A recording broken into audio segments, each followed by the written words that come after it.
mo ṣẹ̀ṣẹ̀ padà sí orí line tọ́pọ̀lọpọ̀ bá ń wò ẹ jẹ́ kí n sọ̀rọ̀ náà ẹjọ́ ìyá mi wọ́n ní kí lẹ rí lára ìyá yẹn ìyí tí wọ́n rí lára ìyá mi ìtọ́ ń rí lára mi tẹ́yìn gan bá rí ogun ayé ò lè borí yín ìtọ́ ń rí lára mi tó fi ń tẹ̀lé mi tẹ́yìn gan bá rí ìmọ́lẹ̀ tó wà lára mi ni ogun ọ̀tá ò lè borí ayé yín torí pé mo wà nínú ọ̀kan gbòógì tó máa sọ lórí Facebook pé oṣó ò lágbára àjẹ́ ò lágbára kankan dẹ́mo dẹ̀ tún jẹ́ bí àríkọ́ṣe fún yín wípé kò sí ní tó le tí kì í dẹ̀rọ̀ ẹ káàsán kí ni nǹkan tẹ́ rí lára mi kẹ́ tí ń tẹ̀lé mi ẹ̀.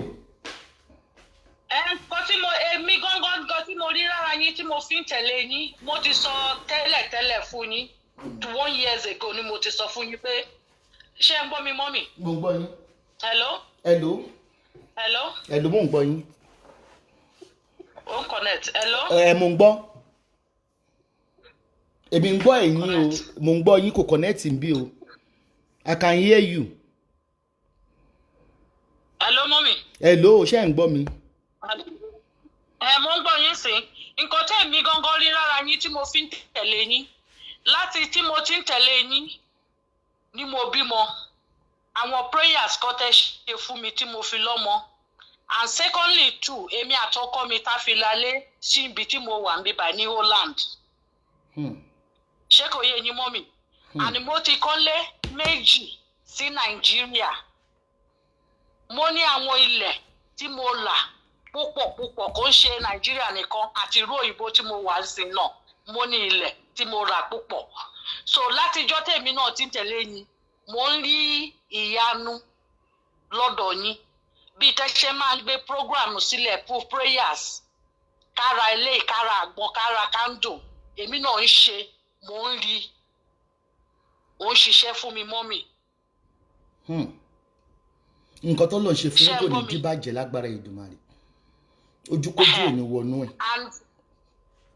and ọkọ tí mo fẹ́ náà èmi àti ẹ̀ láti jọ́ tá a ti fẹ́ra wa àjàrí òyìnbó ni mo fẹ́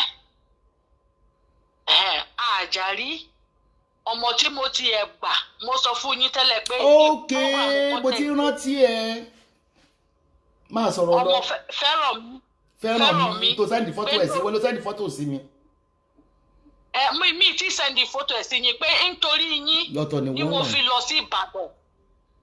fi lọ sí Ìbàdàn tí mo lọ gbọ́ ọmọ ń bẹ̀. ó ní wọ́n ní ó ti sẹ́ndì fọ́tò yẹn sí mi pé ìjọ tí mo ṣe ìwàásù wí pé gbogbo akọ́lá máa bí wa mọ láyé pé kéèyàn lọ adopt àtọmọ tó adopt. ó ti pẹ́ gan mọ́. ok ọ̀tọ̀ ni wọ́n gbà yìí. ok. nítorí yín ni mo fi lọ sí Ìbàdàn tí mo fi lọ gbọ́ ọmọ obìnrin àǹtẹ́bárí ọmọ mi sìn she is going almost 10 years now. ok another person.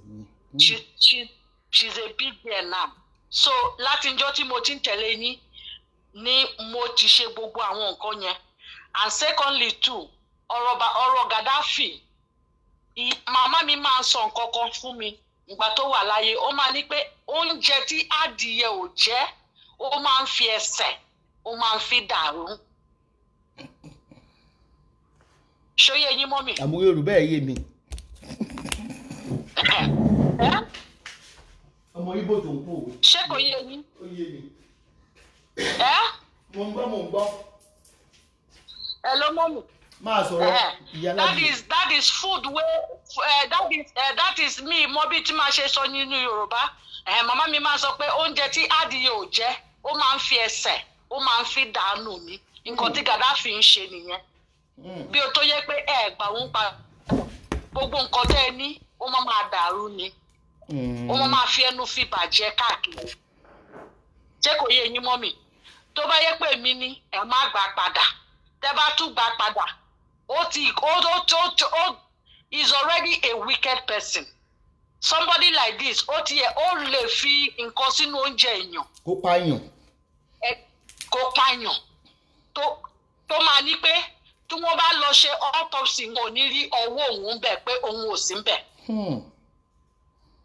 ṣé kò yé yín mọ́mì ó ń torí pé is an evil man can do undo just to take that person out of life and secondly too nǹkan tó fi ṣọmọ yín tọkùnrin àkọ́bí nítorí pé ó ṣe é so that kí àwọn ọmọ òun kó wá já àkọ́bí kó wá jogún gbogbo géèmù yẹn ló ń play ẹ̀yin gangan ẹ̀ mọ géèmù tó ń gangan play.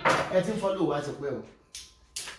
Yes mo ti follow yín ti pẹ́ mọ́ mi gbogbo géèmù yẹn ló ṣe àná ọlọ́run wá ṣe ọmọ yín náà ọlọ́run wá tú gbogbo ibi tí ó fi orúkọ ẹ lọ ṣoògùn ọlọ́run wá tú ọmọ yẹn sílẹ̀ so mọ́mì ẹ má gba bàbá yẹn ẹ má tiẹ̀ súnmọ́ ẹ má tiẹ̀ súnmọ́ tó bá yẹ pé ọkọ yín tó wà Nàìjíríà kò ní ìyàwó you people already old age you can stay together let him adopt the other 2 children as his own let this man go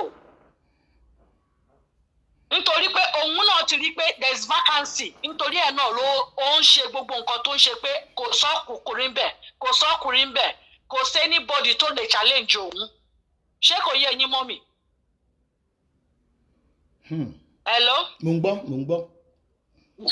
So kò sí anybody tó lè challenge òun that is why he has the power to be doing everything he's doing because if there's a man in your life he cannot come out and challenge that man. It's not possible. The man will deal with him as a man to man. And that's why also you can see he can never move on. He can never move on because òun gangan náà ti ní inú ọkọ̀ òun pé tí n bá ṣe màmá yìí báyìí, á wá bẹ̀bẹ̀, á wá gbà mí padà. Gbogbo géèmù yẹn ló ń ṣe. And géèmù yẹn ó ti expire. Gbogbo géèmù yẹn ló ń ṣe mọ́mì. Because evil tó ṣe yẹn téèyàn bá rántí èèyàn tẹ̀lé gbá padà láì ó make it worse ni. Yes mọ́mì ẹ má fún lówó o ẹ má lọ jìyà bí ẹ ṣe ń ṣiṣẹ́ ẹ máa ṣiṣẹ́ 24 hours wá kówó jọ òun ń sùn àá sùn láàárọ̀ àá sùn lọ́sàn-án àá lọ mú gbó wá kówó yẹn wá lọ kó fún ẹ má kó fún owó o tẹ́ bá fẹ́ kó owó fún ẹ lọ fi owó yẹn fi ṣe fixed deposit fún àwọn ọmọ yín sínú báǹkì your grandchildren instead of you to giving that money take that money and put it in a fixed deposit for your children for future. ẹ ṣé gan mommy that is what my own contribution mommy ẹ ṣé gan ẹ ṣé gan thank you mommy. ilé ẹ̀ ò ní dàrú. okay mommy. mo jẹ́ rántí pé ní years ago mo sọ nǹkan kan fún yín wípé gbogbo àdúrà ló máa ń gbà àwọn àdúrà kan wà tí ó lè gbà nípa yí pé à ń wojú Ọlọ́run fún ọmọ ìlú burúkú tá a ti wà ní tí wọ́n ti máa ń fi ẹni tí ò bímọ ṣe yẹ̀yẹ́ àìbímọ láyé kì í ṣàrùn àìbímọ láyé kò ní kẹ́ má yayọ̀ owó àbí yayọ̀ àlàáfíà àwọn ilé ọkọ ilé aya ọ̀rẹ́ ló máa sọ yí pé ìjọ tí bọ̀dá mi ti gbé sílé kò yé kò pa wọ́n ti gbàgbé pé nínú bíbélì àwọn àgànkúnnu bíbélì nínú Quran àgànkúnnu Quran gbogbo nǹkan ni Ọlọ́run sọ fún wa láyé pa lè ṣe ó lóun dá wa sí ilé ayé ó ní ká máa bí sí ká máa rẹ̀ sí ká máa gbáyùn lórí ilẹ̀ tó ń fi fún wa ó ní gbogbo oúnjẹ ló ń fi fún wa ògùn ojú wa ló ń fi fún wa ṣùgbọ́n kò fún wa ní garanti tẹ́ bá ka bíbélì tẹ́ ka Quran láti péjì kìíní débi ìkẹyìn ẹ máa rí àwọn tó ń wojú Olúwa ṣèbéyàn ni obìnrin opó ṣé náàní kọ́ ni ṣé rúùtù ni àbí náàní tí ìyàwó ọmọ ẹ̀ lọ ń hẹ́pù ẹ̀ nínú ban obìnrin ò bímọ ọ̀pọ̀lọpọ̀ òyìnbó ni wọn kò bímọ àìbímọ ní Nàìjíríà ó dàbí àgbàná fún ẹni tó ń wojú ọmọ Ọlọ́run fọmọ ẹ̀yin lè ń sọ àìbímọ yín di àgbàná fúnra yín pé ẹ máa talé ẹ máa rúbọ ǹjẹ́ èèyàn wípé ṣé ẹ mórí ọmọ wá I'm sorry to say this the late actress tó kú sí Canada yẹn Mojí Ọláìyá ó bímọ ẹyọ kan ọmọ yẹn dàgbà ó ti wóyún kò rí oyún ní ó ṣàfọ́sà rẹ̀ ó induce rẹ̀ dẹ́bàkà story ẹ̀ ó lo clomid ó lo gbogbo ẹ̀ ó ní oyún ìjọ tó bí ọmọ yẹn ìjọ yẹn ló kù. mo ṣe máa ń sọ pé Ọlọ́run láyé yìí kọ́lọ́run kó foríjì Ọlọ́run láyé yìí Ọlọ́run àdìtú ni àwọn aládùúrà Nàìjíríà àwọn àáfàá babaláwo ló yẹ kẹ́ ẹ believe pé gbogbo wa gbọ́dọ̀ lọ́mọ láyé kì í ṣe gbogbo wa la gbọ́dọ̀ lọ́mọ láyé Olúwa ní pé ká máa gbáyìn lórí ilẹ̀ kí ebi kí ó má ṣe pa wá ẹ wo ilẹ̀ Ísírẹ́lì tó wà nílé ayé yìí náà ló wà lọ́run. Ísírẹ́lì tó máa ń pariwo, kò sí ìlú tó ní owó tó Ísírẹ́lì, kò sí ìlú tí èèyàn mú ní Ísírẹ́lì. Gbogbo bí Egypt ṣe ń ja ogun fún Ísírẹ́lì látijọ́ yìí, wọn ò rí Ísírẹ́lì mú, nítorí pé Olúwa sọ wípé ọmọ Ísírẹ́lì ní ènìyàn mímọ́, ó fi wá wé ènìyàn mímọ́.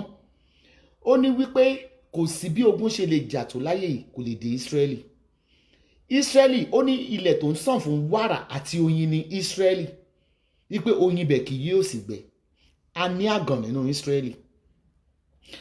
Mentality Nàìjíríà, ìjayà gan kò jẹ́ kí ọ̀pọ̀lọpọ̀ ò lóyún. Ìjayà, panic attack kì í jẹ́ kí ọ̀pọ̀lọpọ̀ kí ó lóyún. Torí pé kí nǹkan oṣù tó dé, especially obìnrin tó ti ń náàgì pé ọkùnrin míì àti ẹ̀tún fún obìnrin míì ní condition. Ọkùnrin míì á tún gbé obìnrin míì ní condition wípé tó o bá lóyún títí oṣù 3 máa lọ fẹ́ obìnrin mìíràn. Nǹkan kan mo wá fẹ́ ká ṣe àkíyèsí. Arábìnrin kan ní London, mi ń dárúkọ àwọn tó ń rọjà lọ́wọ́ mi, ó ṣá máa ń ra fertility, ara low sperm count fọ́kọ ẹ̀, ara fertility, ara low sperm count. Pàtó wá fẹ́rẹ̀ lẹ́kẹta, mo ní kí tó fi máa ra fertility, torí fertility ọ̀dọ̀ tèmi tọ́lọ́ bá kọ ọmọ fún ẹ kì í ṣe mímọ̀ ṣe èmi. Oṣù tó bá ti lo fertility àgbo wa, ó yẹ kí nǹkan ó dúró lára ẹ̀. Mo ní kí ni problem ẹ̀.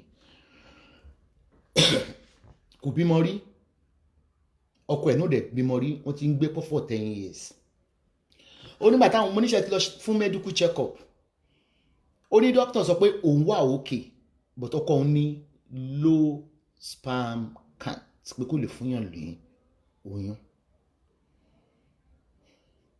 Mo wá mi kanlẹ̀, mo ní kó tó di pé ó fẹ́, ó ló ti bóbìnrin méjì gbèrí pé wọn ò lóyún. Ó difficult láti sọ fẹ́yìn Nigerians. Mo lóò ṣe fi bọ̀bọ̀ yẹn sílẹ̀ tó bá fẹ́ bímọ, ó lò nífẹ̀ẹ́ wọn ò lè filẹ̀. Ǹjẹ́ obìnrin gẹ́ kí ọkùnrin lọ sí fertility clinic kan sọ fún yín pé ìyàwó ẹ̀ ó ní fallopian tube blockage àbí kò ní ovary, kò lè bímọ. Ǹjẹ́ ọkùnrin máa faradà fún obìnrin, ó máa dẹrù ẹ̀ síta pé ta ló ní igi ìrókò tí ó lè bímọ. Kírú ọkùnrin máa sọ fún, mo lóò bímọ rí, mo ní kí ni age ẹ, ó lóun 41. Mo ní age ò sì ní side ẹ mọ́. I know it's difficult because you love him. Ó dẹ̀ fẹ́ bímọ, bọ̀bọ̀ dẹ́ni wọ́n ní kò lè bímọ. Mo ní tí n bá mọ̀rọ̀ pa ni, ibi kan ló yẹ kí n ra lé méjì síbí àbí kí n ra ẹyọkan sí Nine Island. Ó yẹ kí n ti nílé all over the world. 3 people believes in my work, in my spiritual. Ó yẹ kí n tán ní pé òkè relé. Mo ní tó mọ tó ṣẹlẹ̀ ní wípé how bad ni low sperm count tí ọkọ ẹ ní. Torí ìmí wà tó kẹ́ wípé ọkùnrin mi ò kì í lè produce rárá. Ó bá sọ ní wọ́n máa ń measure ẹ̀ by ratio ní bí percentage. Ó bí wọ́n sọ pé ó bad gan. Kí ni age ọkọ ẹ? Ó ní 50. Lókè tó bá fẹ́ ra ẹlẹ́màrà náà. Ọkùnrin àgàn wà mọ̀nàkà. Ọkùnrin àgàn. Nítorí pé Nigerians ò fẹ́ believe wípé ọkùnrin àgàn wà. And the majority àwọn ọkùnrin nígbà míì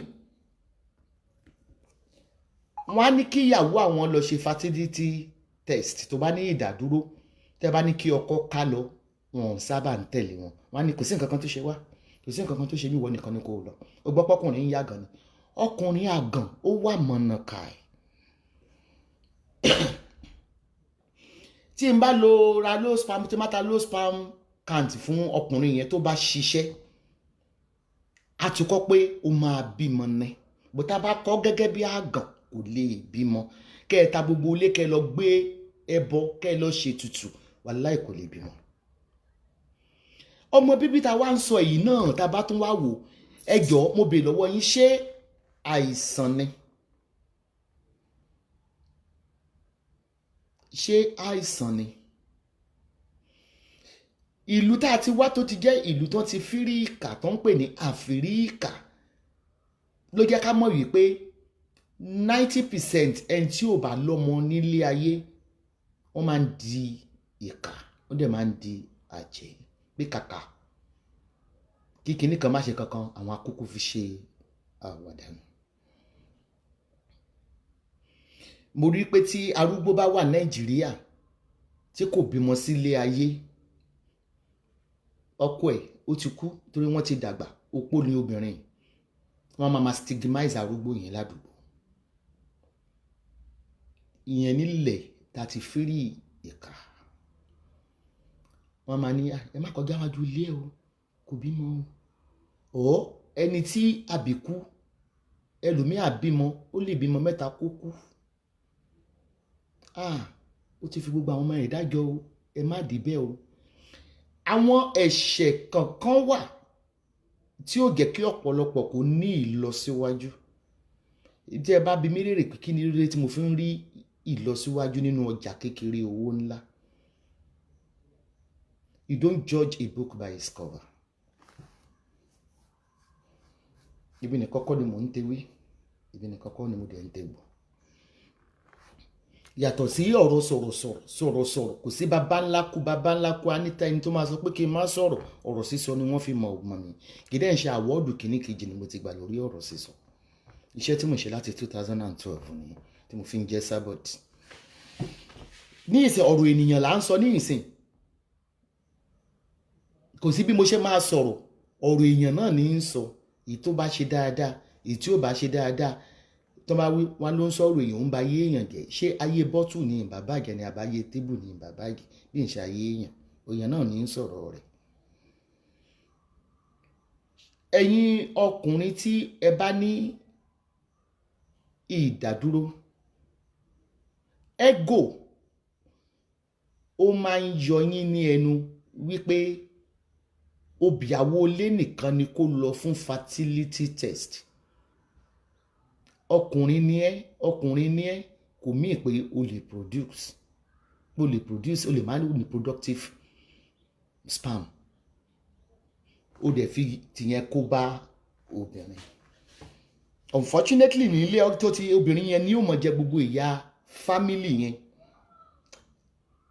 ìyàwó ni àwọn family máa kọjú sí ìgbà olùfẹ́fẹ́ ìyàwó mi mo ti rí ọkùnrin nílùú Dublin tó yẹ pé ìyàwó ilé ò bímọ ó lọ kó ń bẹ ó lọ síbi kejì kò bímọ ó kó lọ síbi kẹta kò bímọ nígbà tó máa rogún ẹ̀ kiri ní Dublin ó ní first wife òun ni ò jẹ́ kó ń bímọ níta máa ń tẹ̀yìn ọkùnrin máa ń yí sí nìyí ẹ tẹ̀lé ní ìyá yín gan ni pásítọ̀ náà wà máa parọ́ fún yín tẹ́ bá lọ bá wọn hélí gágágágá ìyá ẹ̀ ní òjò bímọ ọ̀pọ̀lọpọ̀ ni ó ti kú ikú òjijì ní Nàìjíríà tó yẹ pé wọ́n dẹ̀ ń kú lọ́wọ́lọ́wọ́ bá a ṣe wí nípa ignorance ọ̀tọ̀ ní àdúrà ọ̀tọ̀ ní medical check-up ọ̀tọ̀ nítorí pé ẹ fẹ́ náwó kẹ́ ẹ lọ sí ilé ìwòsàn bí nǹkan bá borí bá fọ́ yín tẹ́ bá ti pe pásítọ̀ tó má ṣàti sọ fún yín pé orí ẹ kò gba bọ̀dé ni wọ́n fẹ́ pa ẹ́ mọ́júmọ́ ni ó gbégbó omi ó di chọ́ọ̀chì ó kàn máa waste ẹ̀mí ara ẹ̀ nípa fertility ọkùnrin lótìtọ́ ni à ń ta àgbo low sperm count we selling it for €40 now we normally sell it for €100 but à ń ṣe sales sọ́mà lọ́wọ́ ó máa boost spermatozoa yẹn síìdì tó wà nínú sperm kó lè ṣiṣẹ́ mo máa ń fi nǹkan kan yé yín pé tí o bá ra low sperm count ní ọwọ́ wa tí sperm ẹ dìde tó doyún àti kọ́ ni èmi kọ́ ni mo ṣe akànfẹ́ mi ṣe sábàbí ni ìjọ tí olóògùn dúdú bá ti ń gbóyà àbí tí olóògùn bá ti ń gbóyà àbí táládùúrà bá ti ń gbóyà yìí pé màmá ẹ fọkàn balẹ̀ mo fún yín lóṣù kan ọkọ yín máa padà tó kúrò nínú ilé máa padà òfo ìkejì ọjà lẹ ṣe máa ń rí disappointment ní churches kò sẹ́ni tó mọ̀ tó Ọlọ́run, kò sí ẹni tí ó mọ̀. Bó bá fẹ́ rajà lọ́wọ́ mi, ó bá bi mí léèrè pé how long, máa sọ fún yín pé èmi kọ́ ni Ọlọ́run. I work with the universe. Ẹni tí ọkọ ẹ̀ kúrò nílé, ìmí àpè mí pé òun fẹ́ ra love come back to me lọ́dọ̀ mi. Wọ́n máa lament wípé àwọn ti náwó kí bọ̀bọ́ yẹn lè padà. Kò lè, àwọn ti náwó kò padà. Obìnrin tó wà lọ́dọ̀ ẹ̀ lágbára ni ò sì jẹ́ kó padà. Obìnrin yẹn ò lágbára pé kó má padà. Àsìkò Ọlọ́run yìí tó. Ta ni alágbára níbi tá lágbára ọ̀hún wà? Ta ló ń ṣoògùn dúdú tó fi ń déyàn mọ́lẹ̀ ibi tí Ọlọ́run ti ń túyàn, tágbàáyé ti ń túyàn? Tẹ bá dọ́dọ́ wá dẹ̀ ló love come back to me ọ̀dọ̀ mi. Tí bàbá yẹn bá ní ìtúsílẹ̀ tó bá wálé, àti kọ́kọ́ máa ní ìtúsílẹ̀ ni. Bí ẹni ló ṣe jẹ́ pé mo ṣe ń prosper nídìí ewé tí mò ń ta, I will never lie. But àwọn aládùúrà yìí sìn, ọkùnrin àti ìyàwó ní ìdádúró wọn lórí òkè. Ọ̀gẹ̀dẹ̀ ń gbódò kò yá gan. Ẹ mọ bímọ. Bí a kò bá kọ ọmọ mọ́ wọn, á sọ aládùúrà di onírọ́. Mo bí ẹ̀ǹgẹ́tì. My sister is pregnant but still see her period while pregnant. Is there anything she can take to stop her period? There's nothing. Don't let her go on any medication. Though we have herbs for miscarriage, that is after effect. Tó bá lóyún kò sí tó lè lò. Tó bá ń bleed bó ṣe lóyún yẹn kò ní pé kó má bímọ. Èmi náà máa ń bleed nínú oyún, mo dẹ̀ máa ń bímọ. Ẹ fi ọ̀rọ̀ yín sọ̀rọ̀. Má jẹ́ kó lo any oògùn. Tó bá lo oògùn, probability wà kóògùn yẹn kó wash it off. Probability wà pé kó oògùn yẹn kó disable ọmọ yẹn. So téèyàn bá lóyún, you have to be very careful. Bí ewé ò ṣe ní side effect. Ewé ò ní side effect. But kì í ṣe bí ẹni tó ní oyún sínú. So Ọlọ́run ò ní jẹ́ kó oyún yẹn wálẹ̀. But tó bá ní ìdàkejì náà, jẹ́ kó lọ order miscarriage. So that next time kò ní lé miscarriage. A lè fọ gbogbo inú ẹ̀. Then tó bá wá lọ miscarriage. Good evening. Hi darling. How are you? Oh, God. Have seen, no problem. I go to the pool. You go to the pool? Do you need me later? Later. Yeah, because I'm chatting with the fans. Okay. What See you time later. you think? You're not sleeping now. I'll give you a shout. Okay, then I hear you. Okay. Mi ò ṣeré jàre.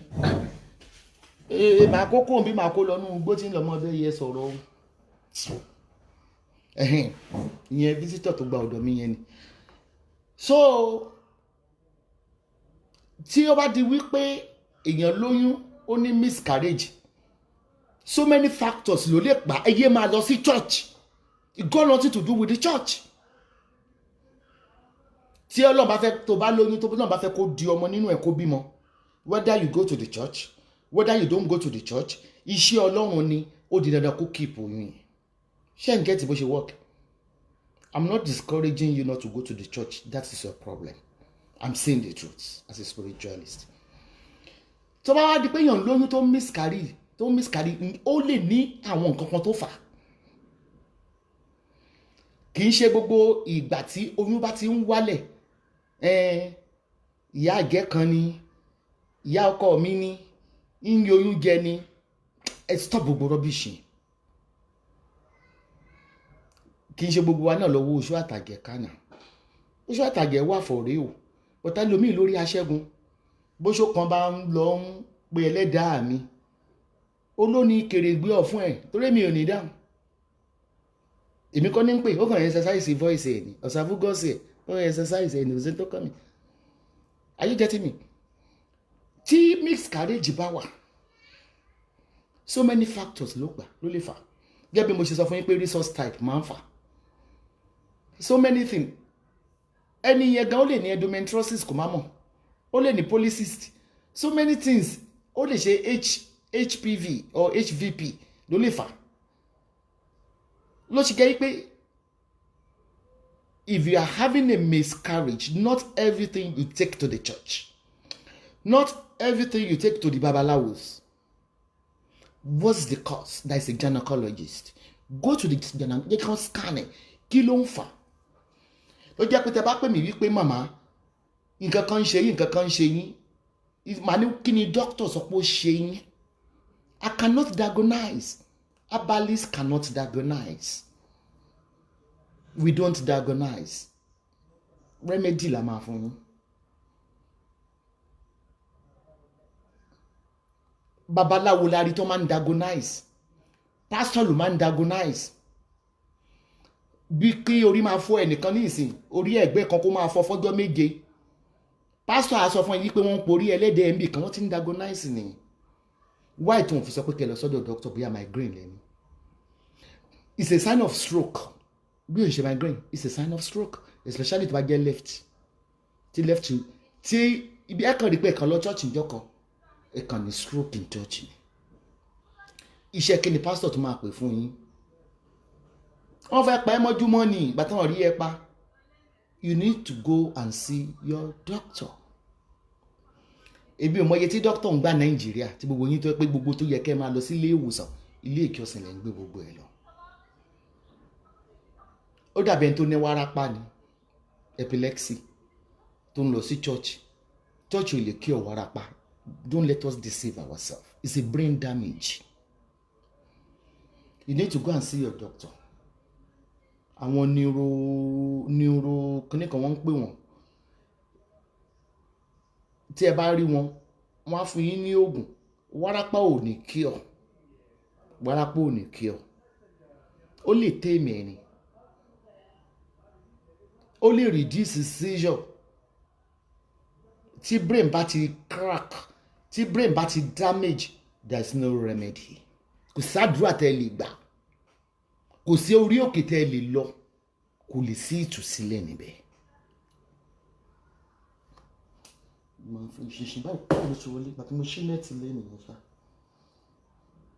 Are you getting me?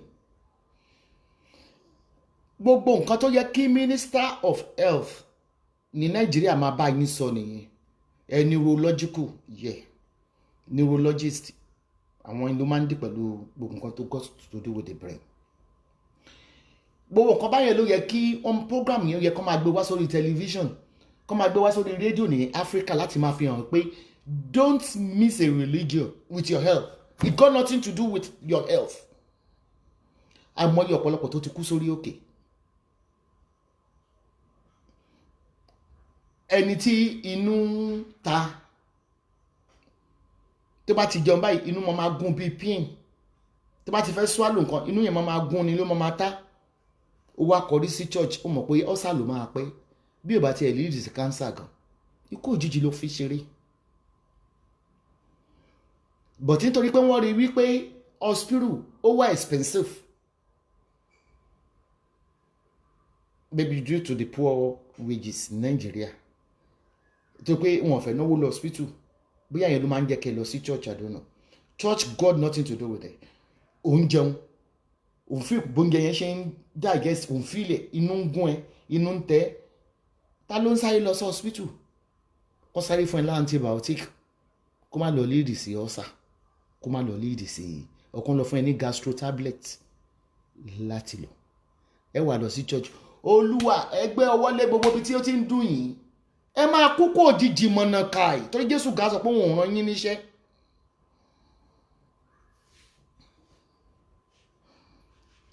Jésù gan tó jẹ́ ọmọ Ọlọ́run àwọn tó ní àìsàn kò kó wọn lọ sí hospital náà. Ó mú iyẹ̀pẹ̀, ó tutọ́ sí, ó fi lẹ̀ wọ́n lójú, ojúlá, practical.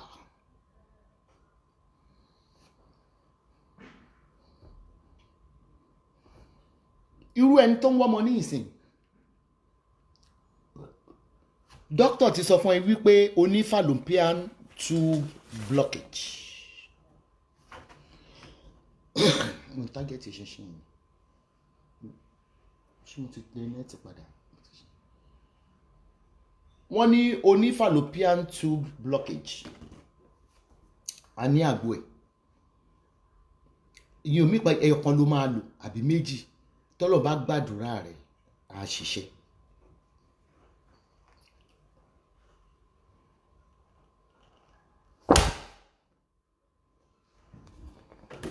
So fallopian tube blockage wọ́n sọ fún ó tún wá wà unfortunate doctor sọ fún ẹ pé méjèèjì ló block you are a fool wá ló ń gbàdúrà kó fẹ́ lóyún oyún yẹn ló máa pa ẹ́ o ẹmọ tí Nigerians ẹmọ tẹ́ ẹ kọ̀ láyé ẹbí mo ṣe ń sọ̀rọ̀ plainly tí mò ń sọ̀rọ̀ uncare bí mo ṣe ń sọ̀rọ̀ bí mo wà uncare bí mo wà carefree bí mo ṣe ń sọ̀rọ̀ ẹ lè máa rò pé ìyá ìṣe wa ń ṣépè báyìí ikú yín lè fi ń ṣeré torí Yorùbá Nigerians ẹ láìkí kan máa tàn yín wọ́n ti sọ mọ́ ẹ pé páìpù méjì tó di ilé ọmọ mú ni túùbù méjì tí spam ò bá lọ bí á yà sí bí wọ́n wá nìkan ti dí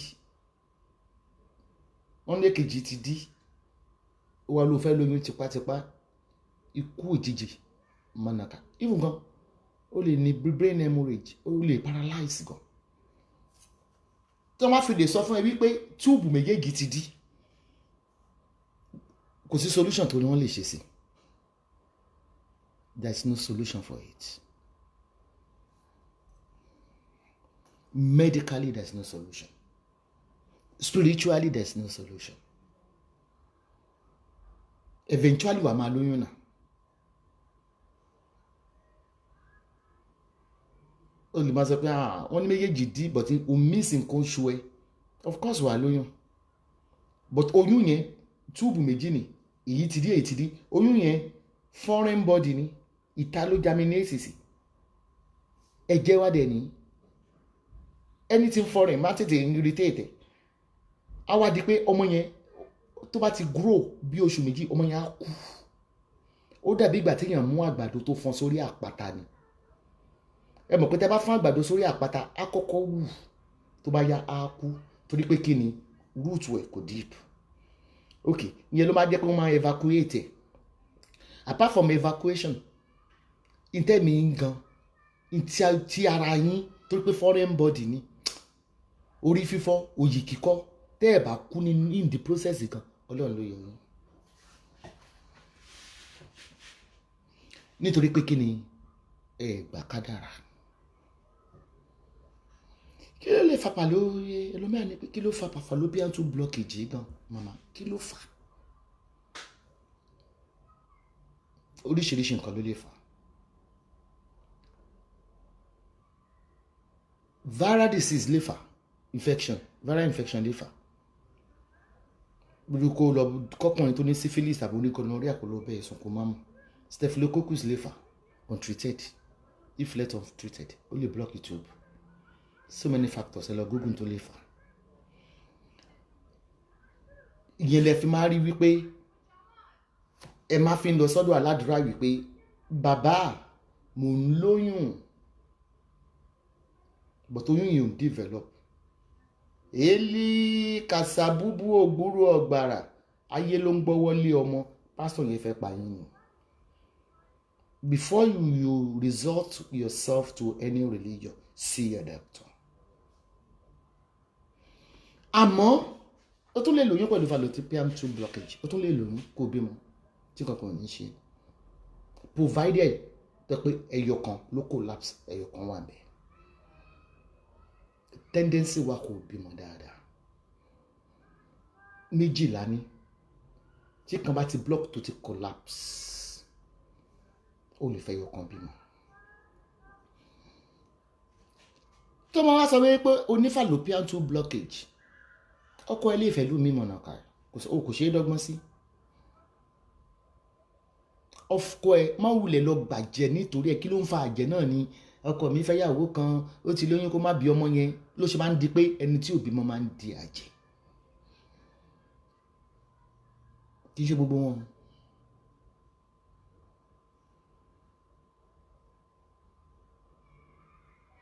Mom, what about Funke Akindele? Kí ló ṣe Funke Akindele? I don't know anything about Funke Akindele. Please don't come and distract us here. Mind your own business.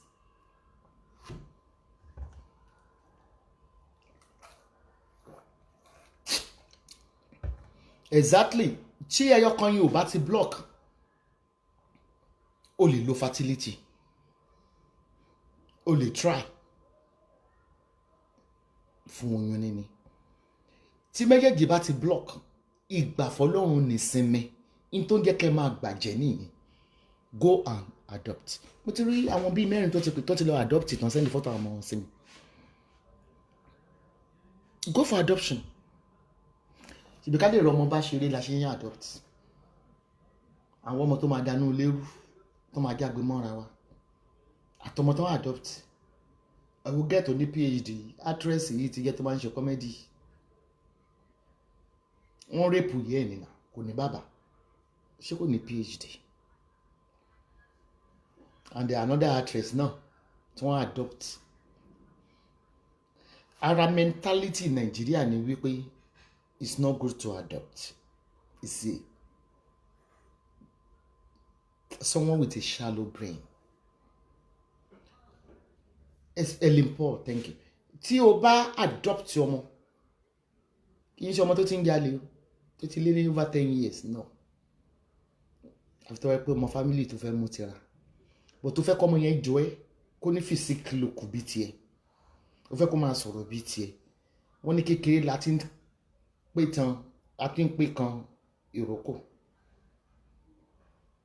ó lè adopt ọmọ 6 months ọmọ tí ò gbọ̀njú mọ̀ kankan definitely ọmọ yẹn gan máa love ẹ̀ jù àfi tó bá tiẹ̀ pàtàn fún àfi tí ó bá pàtàn fún ó lè adopt ẹ̀ kó gbé wá lóyìnbó but in tí Nigerians tán pè ní abomination mi ìfẹ́ kọ́ mọ̀ pé mo adopt wọ́n máa fi bú of course Nigeria fi bú ẹ̀ tó pé orí wọn ti dàrú tó pé wọ́n wà backward Nigeria ló dijú wọ́n fọ́ lójú gidigidi ni wọ́n fọ́ lójú wọ́n wọṣọ lálẹ́ express wọ́n raṣọ ní iwish wọ́n lè wọ designer wọ́n ti kó gbogbo nǹkan tí stone ti ṣe pípípípípí ọmọ gbọ́ Swarovski gbogbo nǹkan Swarovski ìtàn pọ̀ Swarovski kínkínkín ni Swarovski wọ́n máa fi bú ẹ̀ ẹ òun kọ́ rẹ̀ ló ṣe gbọ́ ebi ìmọ́tò London green bẹ́ẹ̀ ni mo ṣe máa ń get sí trap wọn tó fi máa attack me because I don't allow anyone to gossip for me. I don't gossip to me.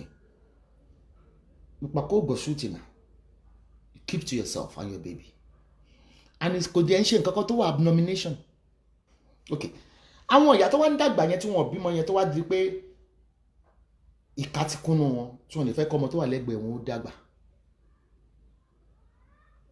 mo interview àwọn kan tí ò bímọ ní Nàìjíríà pé kí ló dé ìgbà tí mò ń ṣe wé pé tètè fi adopt bí awéèrè ló bí ẹni yẹn bóyá o lè ní ìyá àti bàbá ẹ̀ what does that got to do with a newborn baby? It got nothing to do. You don't have any connection. It all depends on how you train the baby. tá à ń bá adopt bóyá ọmọ wèrè ni what does that got to do with you? Agbé ọmọjó lọmọ máa ń jọ agbé ọmọjó lọmọ máa ń jọ. Mo sọ situation ibi tí ọkọ àti ìyàwó bá ti separate tí ọmọ bá mojú ìyá bàbá tó kúrò nínú ilé yẹn á lóun ò fẹ́ rí bàbá àwọn meanwhile tó má tún separate náà ọmọ máa sọ fún ìyàwó ẹ̀ pé when am I going to see my daddy? I'm going to my daddy's house for weekend. It means pé bàbá yẹn ń gbé ọmọjó ńgbà tó wà nílé ni kò sẹ́ni tó lè bridge or tó lè separate òun àti bàbá ẹ̀ bí ṣe pé bàtí bàbá yẹn wà nínú ilé ó show responsibility. Anybody can divorce, anybody can separate. You mean pé kéèyàn try láti separate àwọn ọmọ pẹ̀lú bàbá but it all depends role wo ni bàbá yẹn play. Fúnra ọmọ ló mọ yọ̀yẹ́ lẹ́nu.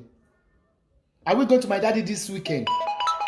Don't call me on phone, you deaf people. Don't stop calling me on phone. Jẹ́ kí n gbé sí flight. Mo sọ fún pé tẹ́ bá pè mí lórí phone. Roaming. Mo tún mọ roaming ni mi ò sí island. I can't pick it up. Call on WhatsApp. Just flight. Or you call me on my talking number. So, àgbẹ̀ kò sí èmi ò believe pé ó lẹ́tọ̀ọ́ kí ọmọ kó má fẹ́ràn both parents.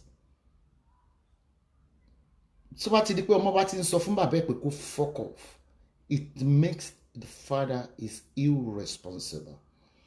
adẹ̀ tí rọ́kọ àti ìyàwó tó bírèkì rè tó máa sọ pé bàbá ló ń fẹ́ tẹ̀lé I don't want to follow my mom irú àwọn ìyá tí ò kì í ráyè fọmọ ni ìníjú ọ̀la àríyá a rí àwọn ọ̀já tó ajẹ́ elékuru náà tó pásìkò tó yẹ kó fi tọ́jú ọmọ òkó ló fi ń dókèrè bàbá ló mọ́ àwọn ojú mo ṣe ń sọ̀rọ̀ nípa fertility today I'm very proud mo rí àwọn tó pè mí tó ń give testimony pé wọ́n lu fertility wa ọ̀nà orílà ọmọ 3 ló fi bí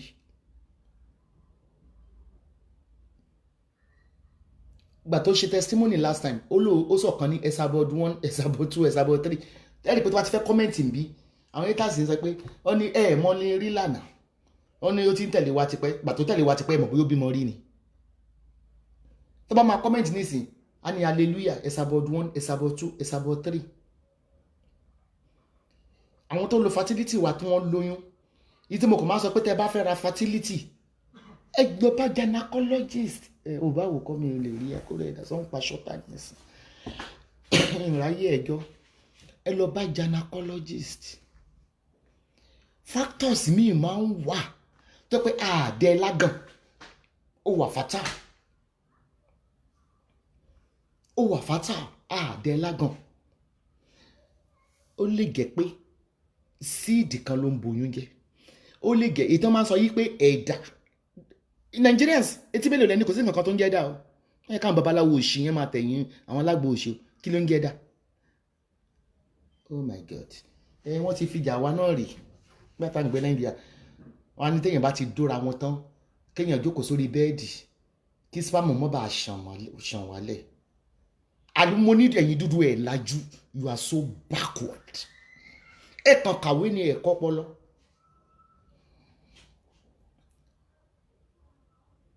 spam ọkùnrin míì tó bá máa discharge ó lè kùn bọ́tù yìí tí mi bá dẹ̀ máa discharge ó lè má jù báyìí lọ kò mí pé kékeré yẹn ò lè dọ́mọ kò mí pé tó kó ti pọ̀ yẹn ló máa dọ́mọ ok ọkùnrin da spam sí yín lára during intercourse ètò máa fertilize nínú gbogbo spam yìí kò ju kínkínní báyìí lọ yẹpẹ́ kùn bọ́tù lò dá kínkínní ẹyọkan kínkínní kíni yòókù máa ṣe wọ́n máa kú spam ó wà live ṣé ní spam bó ṣe wà yẹn wọ́n dàbí tadpoles ìyẹn légbélégbè ẹ̀mọ́ légbélégbè tó máa ń di ẹja wọ́n máa ṣe ní ẹ̀yẹ ká ló bí ìdúnbẹ̀bà mọ́ légbélégbè you know tadpoles anyway wọ́n máa ń swim ni tí ọkùnrin bá da ẹ̀kún kìíní ìsinyìí nídìí kínkínní ẹyọ kan ìbejì omi pé gbogbo ẹ̀ náà tí kínkínní ìbá fẹ́ dìbejì ó máa slice ara ẹ̀ ni ó máa pín tí wọ́n bá ti ọkùnrin bá dẹ̀ ti da spam sí yẹn lára ṣe pé mo sọ pé spam ó ń mí ó wà live ó dàbí tadpoles tó ń mí tí kékeré yẹn bá ti wọ òbò tó ti fertilize ìyókù máa kú lẹ́sẹ̀kẹsẹ̀ ìyẹn ló máa ń ṣàn lé bíbí ẹsẹ̀ wa yẹn kò sí nǹkan kan tó ń jẹ́ dà ó ń dìsèvù yẹn ni ẹyọ kan péré ló ń fertilize àwọn ọkùnrin míì wá endo lémi ò láìkẹ́ kọkùnrin ní spam púpọ̀ spam generally bẹ́ẹ̀ pé èèyàn gbọ́dọ̀ ní kó bímọ ni mo hate spam gan bọ́kùnrin bá dómi 4 times máa wẹ̀ tó 4 times bí ó máa ti da spam yẹn bí mo ṣe máa ṣe tán ni mo hate spam gan mo hate òórùn ẹ̀ dípòdípò máa sọ̀kẹ́ tí spam tó kù bá tí ẹ bá ti dìde ẹyọ ọkàn tó máa dọmọ ó ti di ọmọ ẹ lọ sọ wípé má ti dìde o ibi ó ti ẹgbẹ bí matrasi pílò wọn á fi bàbá òṣì irọ́ tadpole tó ń swim tó bá tọkùnrin bá ti dìde ó mọ ibi tó yẹ kó ń lọ wọn máa jà ní láti wọnú womb ní uterus wọn máa jà ní whether o lo pílò whether o lo pílò there is nothing like that excessive spam ni mo ọkùnrin kan tó fẹ́ fẹ́ mi ń gbà kan láyé ẹjọ́ náà torí spam ẹ̀ ni mi ò ṣe fẹ́ I love ara wa gan torí spam ẹ̀ mi ò ṣe fẹ́ tó bá discharge báyìí ẹ rò pé èèyàn tọ́ sí bẹ́ẹ̀dì ni ẹ rò pé èèyàn tọ́ sí bẹ́ẹ̀dì ni mo wá fi lọ ẹnìkan Nàìjíríà wọ́n bá sọ yìí pé wọ́n ní ìtọ̀ ìyẹn urine wọ́n ló papọ̀ mọ́ sperm. Ẹ máa ń parọ́ o, ẹ̀yin alágbo máa ń parọ́ gan-an, ẹ̀yin babaláwo òṣì máa ń parọ́ o. Ó ní òun ò rò bẹ́ẹ̀ ni yẹn máa bímọ, ẹni yẹn máa bí ọmọ 5 ló máa bí.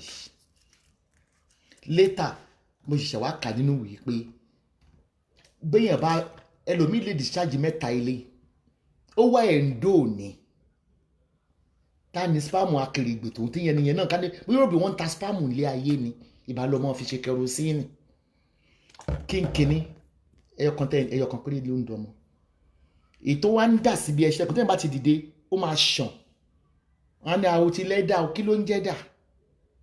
Let's stop the fuckery, kò sí nǹkan kan tó ń jẹ́ dà, àwọn tó ti kú ló ń ṣàn dànù yẹn lọ bẹ́ẹ̀.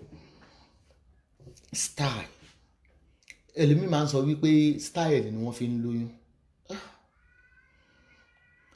Alẹ́yìn oyin dúdú ẹgbóyìnbó ẹgbọ́ òyìnbó jo lóyìnbó lọ ẹ ṣe research ju research lọ, especially àwọn tó bá ń wọ́ ọmọ láti tíìrì matrasi sókè láti kẹsẹ̀ sókè ìbí àti ojú ẹni tó wọ́n mọ̀ ń rí o ìbí àní kéèyàn kẹsẹ̀ sókè báyìí tó bá ti di ṣáájú ní má ti kó lẹ̀ o má ìkó lẹ̀ o má ìkó lẹ̀ o abáyé tó fi pè yín dúdú black ojú yín dúdú ngbẹ̀sẹ̀ bá ru ẹ fún rẹ ló kó lẹ̀. Style got nothing to do pẹ̀lú pé yàn got nothing to do with conception. Oyún tó máa ń dúró gan ni oyún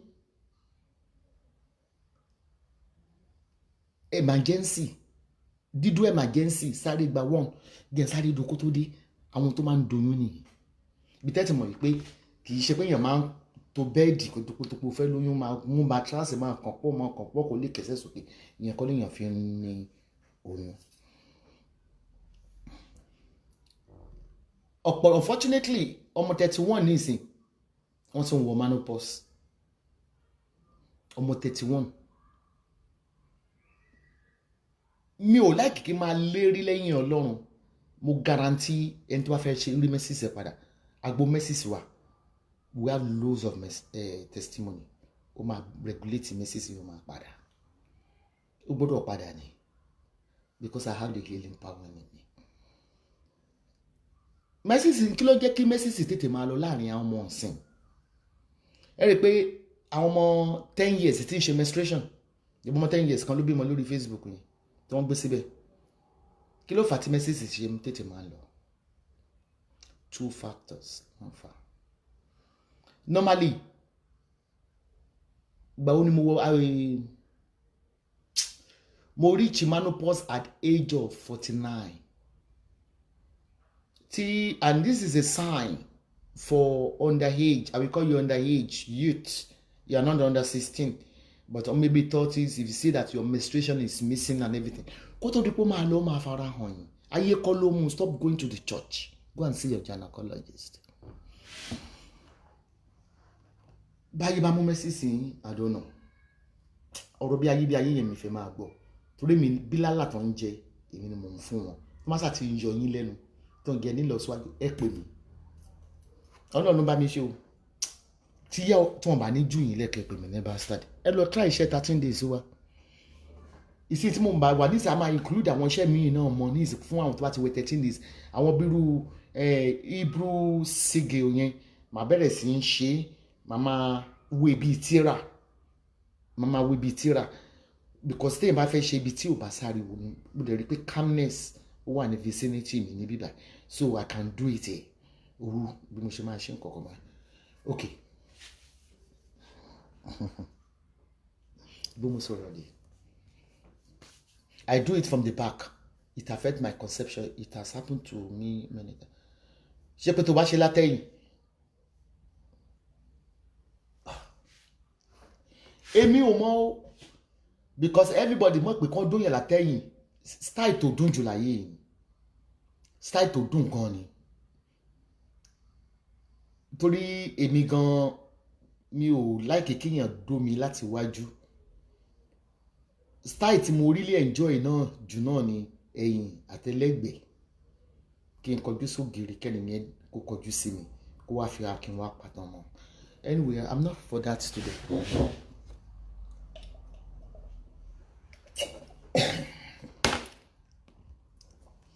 Kẹ́mi Lawal, please don't divert my shot, please. Mo dẹ̀ máa láìkì kí n gorí ọkùnrin náà. Ebi rò pé ó kò sì stop bẹ́ẹ̀ bá gorí ọkùnrin tó bá ṣe kó spam is not blind, it is a lie. No matter what the style. Oh my God. If you want us to talk about sexual intercourse, obo dùn ju obo lọ. Obo ó dùn ju obo lọ. Ebi ń ṣọ́gun sọkùnrin, but tí má fọkùnrin lè wọ́n lè move on. Àwọn afẹ́jọ́ pọ́nrán mi ni o. Dídò èmi. Because obo mi wà fleshy, ó dẹ̀ wà cushion. Because àwọn obo mi wà egungun ni wọ́n. Obo egungun wà. Tẹ́ bá lọ wo statistics àwọn obìnrin tó wà sexier, tó dùn jù, tó sweet jù on bed, òyìnbó á sọ fún yín pé ẹni tó bá tóbi, obo ẹni tó bá tóbi, tó bá lómi lára, ó ń dùn ju obo àwọn tó gbẹ lọ. Obo àwọn tó gbẹ lọ yẹ. Wọ́n á ní big people are sexier. Apart from that, then mi dà pé shape obo mi is exceptional. Ẹ má dàbá ti ṣáàtì, ó dé àárọ̀ ẹjẹ́ ká máa sọ̀rọ̀ nígbà mi, ó dàbí ó dàbí ẹ ti fẹ́ dàbá ti ṣáàtì. Because nípa fertility là ń sọ, kí ni Kẹ́mi Lawal, just an idiot, just an idiot. Máa jọ ó ti mú mi gbàgbé o, bá tún múná mi létí ìbànújẹ́ ìgbà kan jùlẹ̀ àṣewẹ́rẹ́ níṣẹ́ Olúwa. That is so what tí o bá ní ìdádúró àwọn kankan ni kó lọ check fún. Then fibroid if left untreated ó lè di cancer. Cancer tó dẹ̀ ń pààyàn jù láyé. Àwọn tó bá ní breast cancer wọ́n lucky wọ́n sábà kú. Ṣé uterus cancer ẹ mọ̀ pé wọ́n lè ṣe tẹ́wé wọ́n lè ṣe chemo wọ́n lè ṣe chemo fún un. Lẹ́sìn jẹ́ pé majority àwọn tó ń kú àwọn tí wọ́n ní cancer inú ni. Fibroid ló lead fún lady tí wọ́n ló kún Dublin last week yẹn. Fibroid, polycyst. Mo sọ pé mo gba message kan mi báyìí. Alágbo polycyst and is really working. Ìwò yìí láàárọ̀ ó dà mí nù. Lẹ́fẹ̀ẹ́ mọ́mí ẹ sábọ́ọ̀dù àti kẹta tẹ́ ti já mi jùlẹ̀.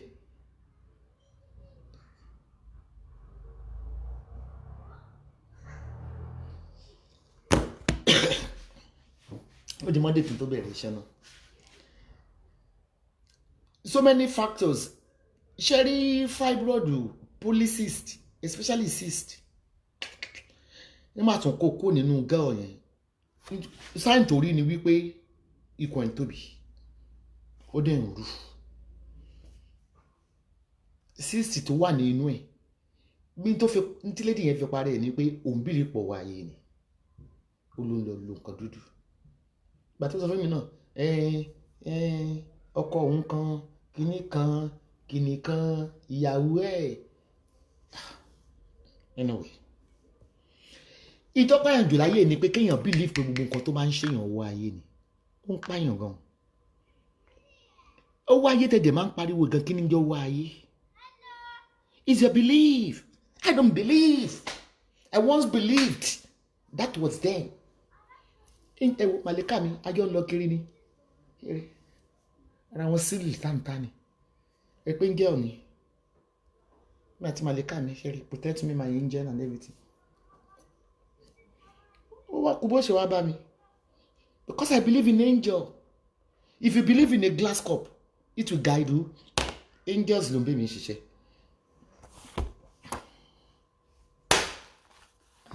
Ìwé kún bí. Ẹ lọ ṣe research ìwé yín fúnra yín. Iṣẹ́ máa wá gan o. Then iṣẹ́ oníbàtà, paper in my shoe. Iṣẹ́ oníbàtà. Ẹ ṣáà máa wá bó ti fẹ́ ṣiṣẹ́ yẹn náà ti pẹ́ ẹsẹ̀ ò sí bàtà kan. Ìyẹn táyé bá ń yọ lẹ́nu kìí ṣe táyé ò ń yọ lẹ́nu. Wọ́n ń yọ èmi lẹ́nu but the way tó fi ń yọ èmi lẹ́nu pé wọ́n ń na èmi ni. Wọ́n bí wọn rí. Wọ́n yìí tí ìrọ̀bà náà, yìí tí ìrọ̀ṣọ́ àtàjẹ náà tó lè attack me spiritually. Mo sọ tàṣẹtàṣẹ ni. Tọmọtọmọ tẹgbẹ́ tó fẹ́ràn mi mo donate àwọn tí ó fẹ́ràn mi tó ń disguise ẹ attack wọn ọmọ ẹgbẹ́ tó dúró tì mí ẹ lè attack wọn spiritually wọn ń ṣe ẹran abẹ́ ń ṣe eré ni ẹgbọ̀tán náà máa ń rí mi lójú oorun tí mò ń di màlẹ́kà tí mo wá ń jà fáwọn òṣèré bàtà máa yàrá yọ kájẹ tó lè máa ẹ̀mí òkùnkùn tó lè máa ta kà á pa ni ẹ mọ iye tẹ owó abájọ fi ń pọn láṣọ ẹ ti ṣògùn ogun ran mi àdúrà yín gan ò lè ràn mí mo sọ pé má wà sórí kinní mi pé ó fẹ́ wá rí vision fún mi kò ní dáa fún ẹ pẹ̀lú vision òṣèwò kọ́kọ́ lọ rí vision fún rẹ èmi gan vision máa ń rìnrìn sáwọn ọmọ ewé gan but I will not call them ẹsẹ̀kẹsẹ̀ máa pín màlíkà ẹni bàbá ló bá mi dáàbò bò ṣó ní ìdí pé ó lè ní kéèyàn máa sọ pé ẹ máa ríran fún yàn ewúrẹ́ rẹ̀ ní the Lord says ọlọ́run ò bẹ́ẹ̀ ní kankan sọ̀rọ̀ nípa yín ọlọ́run ló rán wọn sí yín ṣé títí ẹ di ní ògbó wọn ọlọ́run ni ṣójú ẹ fọ́ ó mọ̀ ọlọ́run wà ní ó wà ní Dubai ó ní the Lord say sẹ́mi tí wọn kò ní yẹ ẹ̀ láyẹ̀ látàní àbí ó fẹ́ dá fún pásítọ̀ kò fẹ́ dá fún nínú aláàfáà ni ẹ̀ ń ṣe èrè ni ara àgbàna tí mo kọ́kọ́ ní nígbà tí mo ní ṣọ́ọ̀bù tí mo fi ṣubú nìyẹn ká ní bí mo ṣe ṣe ájò tó láyé yìí kò yẹ kó wá ayé ó ká mi kò yẹ kí ṣọ́ọ̀bù mi ó tì ń gbà yẹn mo jẹ títí wọ́n á fi nǹkan sórí ìtẹ̀mọ́ tó tẹ̀ fi sílẹ̀ lẹ́ǹgbà yẹn owó ẹyọ àtò kinní kan ẹnu la máa fi gbé ta máa fi gẹ ẹyin tútù gẹ gbogbo ẹ̀ lórí pé kó wá ayé mọ́ ká yóò wá ká mi. ẹ mọ̀ pé òyìnbó ẹ wà wọ́n tọ́kìṣì nísìn ẹ lè bí wọ́n lérè pé ṣé wọ́n ní babaláwo ń bí wọn ni mi mọ̀ bóyá wọ́n láàfà torí mi ò wádìí. Once you be yourself òyìnbó wọn sáré gbẹ́bọ máa ṣètùtù máa parago it's because you believe their existence. Once you believe their existence ẹ máa ríran bó ẹ lè ṣe nítorí ẹ rí mi nínú ilé tuntun ẹ máa rí fíṣàn fẹ́mi o ẹgbọ́n náà fíṣàn wò lè fẹ́ rí fún mi náà number one mo believe pé àjẹ́ wà mo believe pé oṣó wà mo believe pé mẹ́rẹ̀ wà mo believe pé babaláwo ìkà wà mo believe pé pásọ ìkà wà mo believe pé mo lọ́tà lé bàbá tó ń sàsìmí 24 hours mo believe pé mo lọ́tà lé ìyá tó ń sàsìmí 24 hours ìwọ àfihàn ìyá but èmi àwa tẹ̀lé ọ̀rọ̀ Ọlọ́run tó sọ pé Christian mọ́ tí wọ́n sin mi gbọ́ ebi kan pìpì àfúnjà fún ogun tí n kò rí ṣùgbọ́n tí Ọlọ́run ń ṣe ẹ tí mo fìnà mí náà lé ayé bó yẹ kẹ́ ẹ ṣe máa lo lé ayé nìyí then iye táwọn aládùúrà yẹn fi máa ń rí yín mú táwọn pásítọ̀ àfàbò yẹn ṣe máa ń rí mú ìjọ tẹ bá stop ẹ fẹ́ máa ṣe pẹ̀lú mi mo stop ẹ̀ ni bọ́tẹ́ bá lé ẹ fẹ́ kí n máa ṣe vision night fún yín ẹ jẹ́ kí n ọ́fíìsì ẹ̀bùn mẹ́ta kọ́kọ́ bẹ̀rẹ̀ náà 4 years ago every Wednesday mo máa ń ríran sí yín wọ́n bá wọ̀ but irú tí wàá pọ̀ ni mo ṣe stop ẹ̀ àwa bẹ̀rẹ̀ sí book appointment ẹgbẹ́ náà kí ni wọ́n fẹ́ rí fún yín ìran wo ni wọ́n fẹ́ rí fún yín ẹjọ́ nítorí Ọlọ́run tẹ́yìn gò tí mọ̀ kí ló tẹ̀ ń wá ìran kiri pásítọ̀ mélòó ló ríran fún yín tó sọ fún yín pé òkè màmá tó bí ẹ ní ìsìn láló ń pé ló ń jẹ́ àbúrò ẹ̀ ń jẹ́ àwẹ̀ o kí pásítọ̀ wá sọ fún yín pé mo jí ìyá ẹ láló ń pé ẹ̀gbọ́n àwẹ̀ o ìyẹn ni wọ́n pè ní ìran míwọ̀ ò mọ pásítọ̀ yẹn kò mọ̀ pé ìyá ẹ ń jẹ́ bẹ́ẹ̀ rárá o kí ni ìtumọ̀ ọ̀ràn wọ́n sì rógo rẹ̀ àwọn ayé sì ń dí wọn ò fẹ́ of course ayé ò fẹ́ kéèyàn débi ògo èèyàn èwo làmọ̀ràn bí ní Ọ̀yọ́ ẹgbẹ́ náà kí lè ń wá ìríran fún ta ni a bí ta ni ìyá bí tí bàbá bí tí ò lọ́ta kí lè ń wá ràn fún bí mo ṣe jókòó àwọn tó ti gbẹ́ èrè ní àwòrán mi ti gbẹ́ àwọn tó ń nà mí lẹ́gbàá mi tó wà wọ́n nà mí lẹ́gbàá lọ́wọ́ àwọn tó wò mí nínú gígí ń wò mí it doesn't have any effect on me why do you have to tell me pé mo lọ́ta òfò ní ríran òṣì tani ò lọ́ta Buhari gan bó ṣe gé lórí ó lọ́ta President America lọ́ta ok ẹ̀fọn ńgbà tó ṣe pé yí bàtà ẹsẹ̀ rẹ má ṣe tẹ kòkòrò nì kí tẹ̀ ń pẹ̀ ẹ̀fọn ọ̀tẹ̀ ẹ̀fọn ni yín nà ẹ̀fọn gan lọ́ta eṣinṣin kankan mú pa ní ìsìn kí lè ṣinṣin ṣe dé kókàn fún òkèrè mú pa ṣé kò lọ́ta kí ni àwa ìríran fún. As a spiritualist, I will give you solution. Mo máa ń ríran gan, mo sọ fún yín, wọ́n máa tí mo lọ́pọ̀ mi lánàá yẹn. Ọ̀rọ̀ ọkọ ẹ̀ kò ṣe ọkọ ẹ̀. Ibi ò mọ̀, ibi àwọn tó bá pè mí fúnṣẹ́, mo kò lè máa sọ lọ́kẹ́ sọ pé second boy ìyá yín kan dàpọ̀ àbí nǹkan mọ́mí bẹ́ẹ̀ máa ní ṣe mo ti ń ríran máa ká kúrò nínú mi máa ní ẹ má wọlé kílẹ̀ pè mí fún ìríran èèyàn fi ń dáyà jáyàn ni kò sí ní tó bá lọ bá ok dádì tí n bá ti dáwọ́lé nǹkan dádì jẹnẹrétọ̀ tí mo rà iléeṣẹ́ tí mo ṣe oṣù búlulẹ̀ ó jèrè of course olóta ni ṣé pásítọ̀ tó wá lọ bá tó sọ pé olóta ṣó fẹ́ lọ bẹ́ẹ̀ bá a ni ṣó fẹ́ lọ bá ọ̀tá ok ó mọ̀ pé olóta ẹ̀gbọ́n yẹ ló gbé ọwọ́ lé ṣó fẹ́ lọ bẹ́ẹ̀ gbọ́n yẹ ó fẹ́ nà ni you rather look for a solution. We don't look for prophecy here. We don't prophesize here, but we'll give you the solution. Because definitely, títí tá máa fi wọ inú ihò ilẹ̀. Gẹ́tẹ́ àpọ̀ wá gbọ́ pé èèyàn ti kú. Gẹ́yẹn ni ò ti lọ́ta mọ́. Wèrè tó ya wèrè láàrin títì. Wèrè tó ti tọ́mọ̀ pé ayé ti yà ń wèrè. Ó lọ́ta. Wọ́n á yọgi, wọ́n á nà. Wọ́n ò ní pity condition ẹ̀. Of course everybody ló lọ́ta. Bíbélì dẹ̀ tún fi yé wa Jésù lọ́ta Muhammed sallallahu asala ó lọ́ta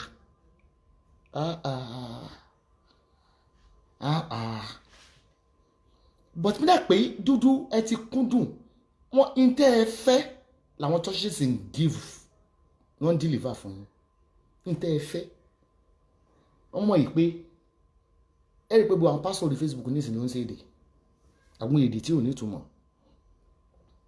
àwọn èdè wèrè agboro gbaragbara gbòòsgbò lálùmọ́pá lẹ́yìn náà mọ̀mọ́ta kábíyèsí o ìǹtẹ́ ẹ fẹ́ gbọ́ ò ní wọ́n ń fún yín ẹ yẹ kí n iṣẹ́ mọ̀pá máa ṣe prophetic night lọ́la kòkòrò wúrú jẹ mí báyìí iṣẹ́ rí gbogbo àwọn sunny country báyìí wọ́n ṣe máa ń jẹ mí ní Dubai náà ni ẹ yẹ kí n sàkọ́kọ́ fún yín mo lè ṣe ṣòlè nìsín kí n sọ pé ọ̀la o a fẹ́ ṣe prophetic mo fẹ́ ríran síyàn wàhálà 10,000 lè wò mí torí pé ìran ni wọ́n ti ṣépè ìran fún yín kí ló ń wá ìríran fún ìwọ tó rí mọ́tò tó ń jábọ̀ tó yà fún mọ́tò kò sẹ́ni tí kì í lọ́ta ewu làbúrò bí ní Ọ̀yọ́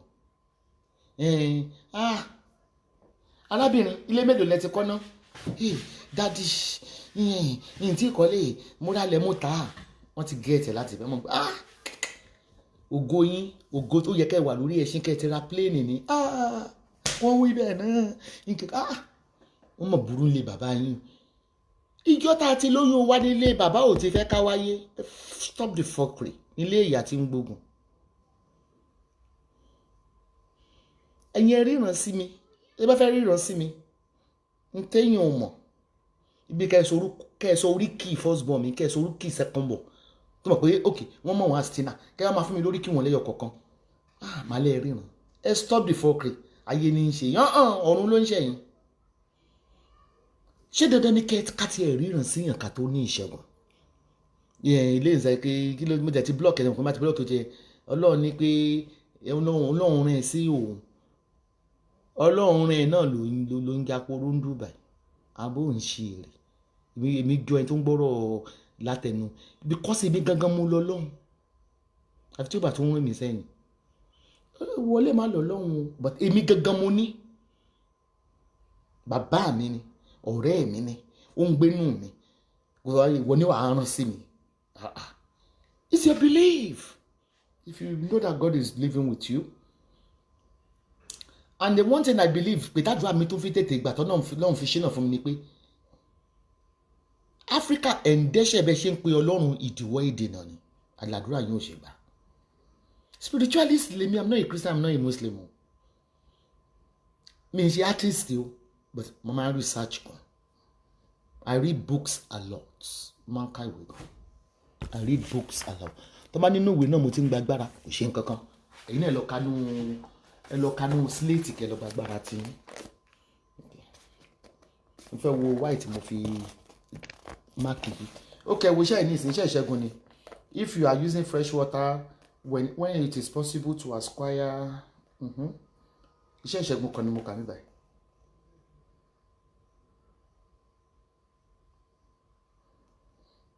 spiritual bath ni fún àwọn tí ò bá ní bathtub. I research a lot. Why can't you go and research too? Heal yourself. Okay. Nǹkan kan tí àdúrà tó fi gbà tàdúrà yín ò fi ń gbà tẹ́ fi ń rí tí mo rò as a spiritualist tí mo mọ̀ tọ́lọ́run fi hàn mí. Screaming on God is an offense.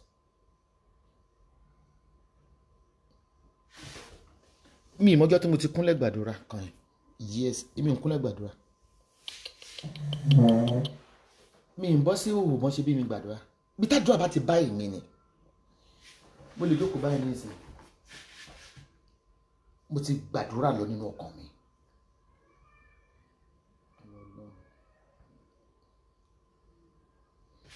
Àdúrà mẹ́rin gbà. Mo ti gbàwẹ̀ kan ní ìsìn over 25 years. Èmi ò ń gbàwẹ̀. Mi ò ń gbà kíni. Ṣé ó ń sì gà ń gbàwẹ̀ ni? Mi ò ń gbàwẹ̀. Mi ò dẹ̀ ṣẹ̀ṣọ́. Why tí Ọlọ́run fi gbàdúrà mi? Because it's written in the Quran and Bible. The meditation. The let the words of our heart. The occasion and the meditation. Meditation ni mi máa ń ṣe. Ó lè dàdí òkú ní ìsìn yóò gbọ́ kí mú sí gàdá ni. Wọ́n ní ìwọ lọ. Jẹ́wọ́ agbára rẹ̀. Mo mọ̀ kó ń ṣe fún mi, mo mọ̀ kó wọ́n lẹ́gbẹ̀ẹ́ mi. Mi ì ní sọ sókè o, àwọn kan tí mo máa ń sọ nìyàn. Tẹ́lẹ̀ bá ti ń dá sọ̀rọ̀ tó ti ń sọ lílo quite ìbẹ̀rẹ̀ ìwèrè ní ṣe. Màá ní mo mọ̀ kó ń dáàbò bò mí, mi ì sọ pé ò ṣe. Màá ní láàrin ọjọ́ méje báyìí nǹkan báyìí mo fẹ́, wọlé mo máa ń gẹ̀ẹ́tẹ̀. Olóyin dídùn máa dìgbọ́ pé láàrin ọjọ́ méje. Nǹkan báyìí mo ní ìdè. Iye báyìí mo ní ìdè. Wọlé mo máa gẹ̀ẹ́tẹ̀. Bíbélì sọ fún wa. Ó ní èmi ń ṣe Ọlọ́run wa tó ní etí tí ò gbọ́rọ̀ ṣì gidi lèèyàn ń pariwo mọ́. Nítorí pé ẹ fẹ́ sin Ọlọ́run, mo wo program ẹnìkan lórí Facebook níjẹta. Ó dẹ̀ pariwo, ó yá bẹ́ẹ̀ bá ṣe fò, bẹ́ẹ̀ bá ṣe fò, bẹ́ẹ̀ bá ṣe fò, láìsàn ara yín á jáde. Wọ́n wá fò pàápàá of course ẹ jẹ́ ká tó o bá fò tó o bá exercise pain á lọ lóòótọ́ náà. It's not by prayer. Ṣé psychology gbogbo nǹkan tó ń lò fún yín? Ó kì í ní ìsìn ẹni tó ní back pain, ó ní back pain, a ní gbogbo egungun ríro máa jáde, ó yẹ ẹ fò, of course egungun ti lubricate, yá ẹ̀gbọ́n Olúwa ẹ fò sókè. Definitely arthritis yà á lọ. It's a psychology.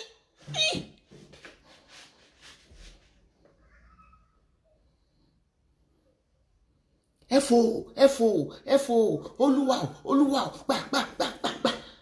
Of course, exercise. Ọmọ gbọ́ dádì, kí n tó wá ṣọ́ọ̀ṣì, ìbàdí ń ro mí, nígbà tẹ́ ṣàdúrà pé ká fò sókè. Of course, the pain yẹn ṣe máa padà. At that particular moment, bones ẹ̀ ó ti lubricate, ó ti fò sókè náà. Of course, exercise ni. Àbí ẹni tó ní shoulder pain. Tó ní pé ó yá juwọ́ fún Jésù máa ṣe báyìí. Ẹ̀yà máa juwọ́ fún Jésù, of course wà ní relief. Bones ẹ̀ ó ti lubricate.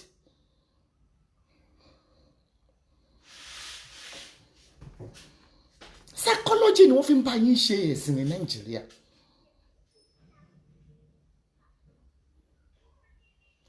Okay, ẹni tó ní typhoid, ẹ mọ̀ pé téèyàn bá sick, téèyàn bá ń daṣọ bora lórí bẹ́ẹ̀dì, ohun èèyàn ò ní gàgìrì tí wọ́n ti wá kẹ́ pẹ̀lẹ́ tí o ti jẹun, ó wá dé church.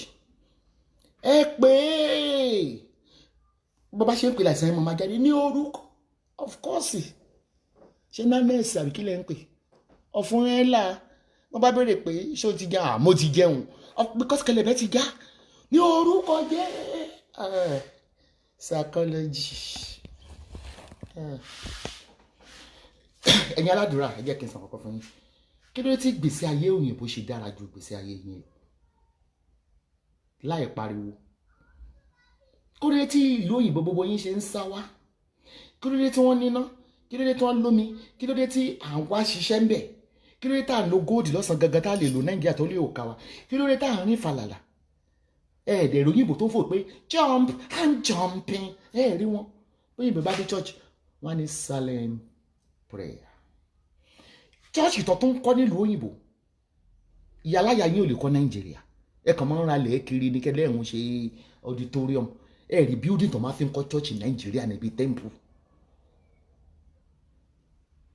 kí ló ká dúró àwọn fi ń gbà ṣé èèyàn kọ́ ni wọ́n ní ẹ gbàgbé kọ́lọ̀ ṣé wọ́n lórí méjì ni because wọ́n Bible sọ pé silent prayer ààrẹ òyà wọ́n gé ẹ̀rọ rọ́jú dé ṣọ́ọ̀ṣì téèyàn bá ti síkì tí ó bá rẹ̀ ní bá sọ̀rọ̀ ẹ̀ pé yàn án wíìkì tóhun wọ́n á ní pé kó gbọ́ wọlé kó délé kó lọ jàmàlà ni ọ̀fun ẹ ti já.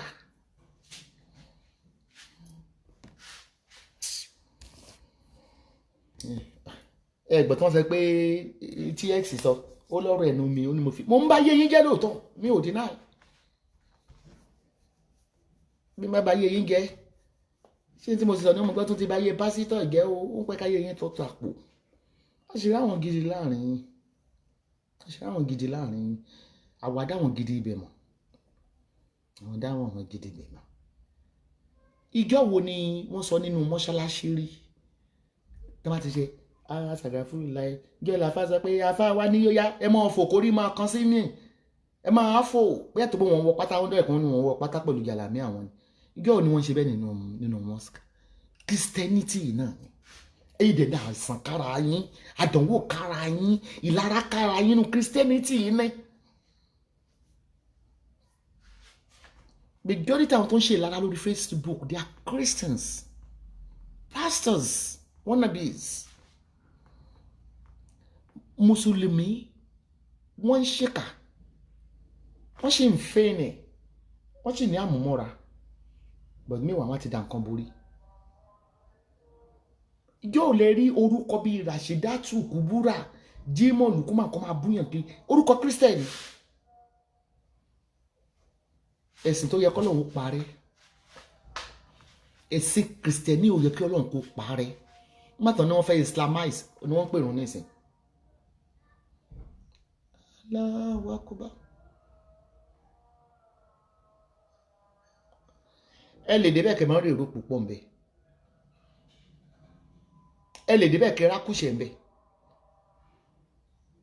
akúṣẹ̀ ẹbẹ̀ lè pè wọn akúṣẹ̀ kò lè bọ́ síwájú pẹpẹ nínú Kìrìsìtẹ́nì wọ́n ṣe máa pè 5 times a day nìyẹn gbogbo ẹ̀sìn wọn ní ìsìn tó dẹ̀ ń pè yẹ bí a kò lè ju bí 20 minutes or 5 minutes lọ ṣọ́ọ̀ṣì lẹ́tì rí tán tí wọ́n lo 5 hours 6 hours ilé ayé yín dẹ̀ ń bàjẹ́ ilé ayé yín Kìrìsìtẹ́nì ló bàjẹ́ jù láyé àwọn wíjẹ ní Buhari fẹ́ Islamize Nàìjíríà wọ́n gbọ́ kan tó sọ Nàìjíríà di Muslim níta tí ẹ̀ ní ìdí Nàìjíríà gidi nìyẹn Kìrìsìtẹ́nì ló ń balẹ̀ ayé jẹ́ Kìrìsìtẹ́nì ló ń gbé Bíbélì tí Bíbélì ò ń dá yín lóhùn torí kò sí bọ̀wọ̀ fún kínní tẹ́tí rí díìsì dọ́fin ni mo máa ń ba yéèyàn gẹ wọ́n ráìtì ẹ̀rí pé mo dìsáfì kọ́ mọ̀ ọ̀nà mi kiri ó ń fi ọ̀rọ̀ ẹnu ba yéèyàn gẹ ọ̀rọ̀ ẹnu àgógó ọ̀hún ojú fòrò ní ìbáfẹ́ ba yé yín gẹ bó ṣe pè irun yẹn ní ìsìn èmi tí mo ṣe jẹ́ Christian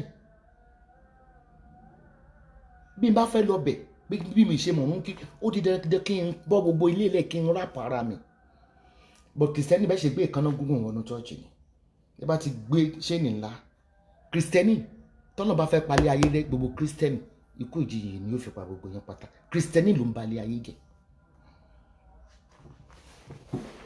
òtítọ́ ọ̀rọ̀ bí ìsọkúsọ ẹ̀yin lẹ́dẹ̀ gbàdúrà jù ẹ̀yin lẹ́ láyé yín ta ẹ̀ lówó tó Mùsùlùmí náà ṣé lówó tó Mùsùlùmí ni ẹ̀ lówó tó Mùsùlùmí náà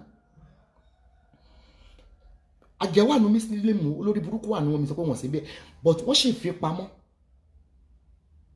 bóyá Muslim brother kan pé ẹni búra ìmọ̀ ó rò pé tó máa fẹ́ ṣépè fún yàn lórí Facebook pẹ̀lú orúkọ mùsùlùmí ó máa níbẹ̀rù ọmọ gbọ́ mi àpẹẹrẹ ń jẹ́nẹ́tì Mary èpè ní ẹ̀sìn òfò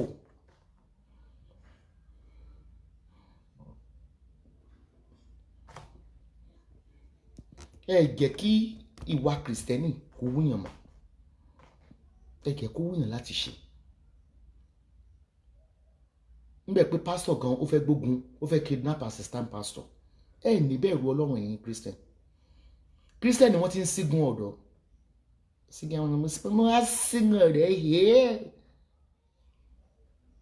ẹ lọ bá ń bì ó yìí àti tí ó ṣubú lánàá ṣé muslim lè sọ yìí pé ìmọ̀ mo fi ẹsẹ̀ kọ́ shopping lánàá tí mo ṣubú tí ṣòkòtò jábọ́ ṣé muslim àjáde sórí ṣe á sọ pé aláwù tó ń pè ló fi ṣubú ebi tí àwọn christian bá christian kí ó ti di wòlíì sọ pé ẹ kìí tí ì rí nǹkan kan ní àfi tí ìbá ń sọ lọ́rùn orí òkè yóò mọ sẹ̀sìn kiri ni iná òjò yín tọ́lọ̀ wá sọ pé sìn mí ní fámìlì muslim pé ẹ̀sìn ni ó gbèmídé gẹ̀bọ̀ ọlọ́run wà láyé ń borí mi ńlọ kírun ńlọ wọ ẹ̀wọ̀n ká christian mo despise yín bí esther lórúkọ kínní kí mi ò fẹ́ muslim mi ò ní muslim family o ìkáyé ti pọ̀ jù ẹ̀yin lẹ̀ dẹ̀ máa ń pẹ́ church ẹ̀yin lẹ̀ ní auditorium ìjọ́ wo ni muslim ní auditorium ẹ̀yin 419 ìjọ́ wo ni àfàrà jẹ́ẹ̀tì muslim ẹ̀ lówó bùgà ẹ̀ kàn máa ń bùgà tó bá tẹ́ máa wí wọ́n ní ẹ̀sà bọ́ọ̀dù ra lé ó fi hàn mi ò bùgà táwọn adébóyè nà mi ò bùgà tó àwọn oyèdèpọ̀ nà tó ń ra jẹ́ẹ̀tì méjì mẹ́ta wọ́n fẹ́ kẹ́ ẹ rí náà wọ́n ṣe fi hàn yín náà Adébóyè just bought the second jet Adébóyè just bought the 3 year kíní kan ẹ̀sìn tí Ọlọ́run lòdì sí tọ́lọ́run kọ̀ ẹ̀sìn kìrìsìtẹ́nì ni kìrìsìtẹ́nì torí pé fẹ́ fìyàn ṣe lẹ́yà lẹ́ ṣe ń lọ church ṣe tún pín fún yín ṣe ń pín fún yín torí pé fẹ́ fìyàn ṣe ẹlẹ́yà lẹ́ ṣe ń lọ church mo fẹ́ lọ church ní Sunday nísìn ilé ìmọ̀wọ̀ lọ́njẹ̀jọ́ aṣọ mi ò sì ju 3 lọ mọ́ bí ṣé ní ọrùn mi ń gbọ́dọ̀ ló ṣé ní torí mo ló ń jẹjọ gbọ́dọ̀ ló bù mí torí tán bá ti wọlé báyìí wọ́n á sọ pé àwa yẹn ẹ wò wọ́n látòrí ẹ wò wọ́n débi ìkànnà ni orí ya Joseph aláṣọ rìpíìtì ó ti wọṣọ wá ṣọ́ọ̀ṣì rí bí táyì kìrìsìtẹ́nì ò tún fi jóná látàyè lọ sọ́run ẹni tó bá lówó lẹ̀ ń sọ di chairman chairlady ó lẹ̀ ń fún lóyè in church ẹni tó bá lówó kó gboyè ni lówó kó jókòó síwájú front row àkúṣe èyí ni bí rò pé yẹn wà nínú mùsùlùmí ń gbé pé aṣọ kan náà ní mùsùlùmí máa wọ̀ ní má ti wọ white wọn yẹn tó ti borí mọ́ ẹ̀ẹ́dì dólówó ẹ̀ẹ́dì dátálákà mọ́ bó ti sọ̀rọ̀ rí tíkàtà ẹ ti fẹ́ rí jà mùsùlùmí àti kìrìsìtẹ́nì olórí burúkú ni I'm a blogger I can treat any topic ó lè yí sọ́dọ̀ mùsùlùmí lọ́la kí n fún wọn jẹ. mo sọ fún yín gbogbo ìgbà tí mo ní ṣọ́ọ̀bù ní Ireland gbàtọ́ ọlọ́run kó lọ́n dúpẹ́ ọlọ́run dá ìkó lọ sí òní mi tí mo fi owó yìí tún fi padà tí ò sì jíjẹ mọ́ tí ò sì mímu àti mo ní jíjẹ wọ́n fi mí jẹ Mother Celestia iwájú ni matron mi nìyí matron ṣọ́ọ̀ṣì ní Dublin bẹ́ẹ̀ náà ni ẹ máa fẹ́ ṣe kórè olùṣọ́ wọn dìde wà bá mi ń lé ni láti sọ pé mọ́ mi ìkórè bábábábá ó wá di pé ṣọ́ọ̀bù lọ mi ò rí jẹ mi ì rí mú mọ́ wàhálà mi mọ̀ pé wọ́n yan mi mọ̀ bàtọ́ yan kọ́mítì ìkórè orúkọ mi ìsìn bẹ́ẹ̀ èmi tó orúkọ mi ò yẹ kó ṣe kó má wà ní pamphlet wọn fi sí lọ́dún yìí owó tó ń tí mo fi ní mi lọ church mọ́ nígbà tí business mi fọ kílódé tẹ̀yìn church tẹ̀mí ń dá fún láti yọ kílódé tẹ̀yìn ló fi sọ pé ó kẹjá ká gbé gbálẹ̀ ká dá fún padà kó lọ fi bẹ̀rẹ̀ láìfẹ́ àníkà ní Christian ẹ̀sìn ẹ̀kọ́ ẹ̀sìn tọ́lọ́run tó ti kọ́ ní Christian ẹ̀yin lè ṣe kàjò láyé bàtà ń darúkọ Buhari àkàn sọ pé Buhari ní Nàìjíríà kìíní kan pé Buhari ó ń kó àwọn Haúsá síbẹ̀ ó ń kó mùsùlùmí síbẹ̀ Christian ní ìbà kó bẹ̀ ìbẹ́yìn ló lò sí gbọ́n ẹgbẹ́ kan gbé Christian àti pírẹsidẹ́ǹtì Muslim Haúsá ní mọ̀ kó síbẹ̀ kò ní kó Christian síbẹ̀ dánilẹ́sìn ìyá ẹ̀sìn tèmi ó nìyí ẹ̀sìn tèmi ń bá ti jókòó báyìí máa ti kọ́kọ́ ní ìmọ̀ ní Ọlọ́run tó dáhùn ó ń gbàdúrà mi ọjọ́ tá ẹ fi lè rí mi mú lórí Facebook ọjọ́ tí máa sin Ọlọ́run mìíràn nìkan lè rí mi mú tí n bá ní ẹlòmíràn tí mò ń forí balẹ̀ fún mo jọ̀wọ́ ayé mi àti tọmọ mi fún mi bọ́tẹ́ pé Ọlọ́run yìí ni Ọlọ́run dá mi lóhùn jẹ́ yín Christian lọ láyé pásítọ̀ ó ń dá mi lóhùn ju gbogbo yín lábẹ́ mélòó ni mo pè rí but muslimu tálákà lọ sí á ṣe àlùwàlà á wọlé, olówó á ṣe àlùwàlà wọn á wọlé. Kẹ́ tó lè rí christian kó tó lè fi orúkọ yàn sínú pamphlet occasion ṣọ́ọ̀ṣì wọn, owó tó fẹ́ gbà lọ́wọ́ yín ni. Ṣé lè fi ẹni tó wà nílé adúró, ṣé lè kọ orúkọ sí pamphlet? Ìjẹ́ sọ tọrọ. You have money you worship in the church ni. Kọ́ tó lè sọ wípé wọ́n fi yàn jẹ alága ìkórè, ẹ̀rí the patron the matron, ẹni yẹn lówó lọ́wọ́ ni. Akúṣe wà ní church wọn, wàláhì orúkọ ò lè wọ̀ bẹ́ẹ̀. Mùsùlùmí ò rí bẹ́ẹ̀.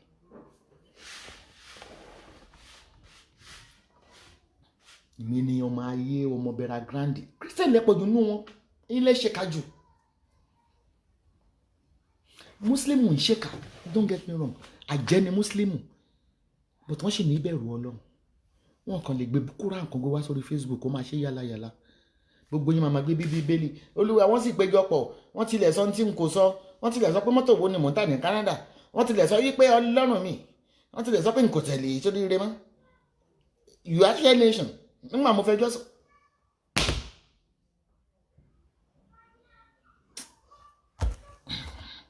Dàrú. Muslim mi mọ̀ bóyá mosque ti pọ̀ Nàìjíríà, ẹ wò bí church ṣe pọ̀ Nàìjíríà. Ìwà yẹn ò change. Ká ní bí churches ṣe pọ̀ Nàìjíríà ni. Ká ní bí churches ṣe pọ̀ Nàìjíríà ni. Kò yẹ kí ìyà ó jẹ Nàìjíríà. Ó yẹ kí Ọlọ́run ti wo ní orúkọ Jésù àpè ìyàgbẹ́sídì. Ó ti yẹ kó wọnú àwọn olórí yín. Ìyẹn tí ẹ gbàdúrà kan sọ sálárì kan sọ di 50,000 naira per month. Ẹ lè gbà ní. Aládùúrà yín ó gbà ẹ kó ṣe lọ. Ní orúkọ Jésù kò gbọ́. Ní orúkọ Jésù pé dáadáa. Olúwa o. Ok, ẹ̀yin Christian mo fẹ́ challenge yín. Lọ́wọ́ fẹ́ kí n sọ̀rọ̀ yín dáadáa. Ẹ gbàdúrà wípé Ọlọ́run bá wa kó sí àlàré orílẹ̀-èdè Nàìjíríà o. Owó òṣìṣẹ́ kan sọ di 50,000 naira per month. Adé ló sì ní yín kàkà bẹ́ẹ̀ wọ́n ń jẹ owó ni.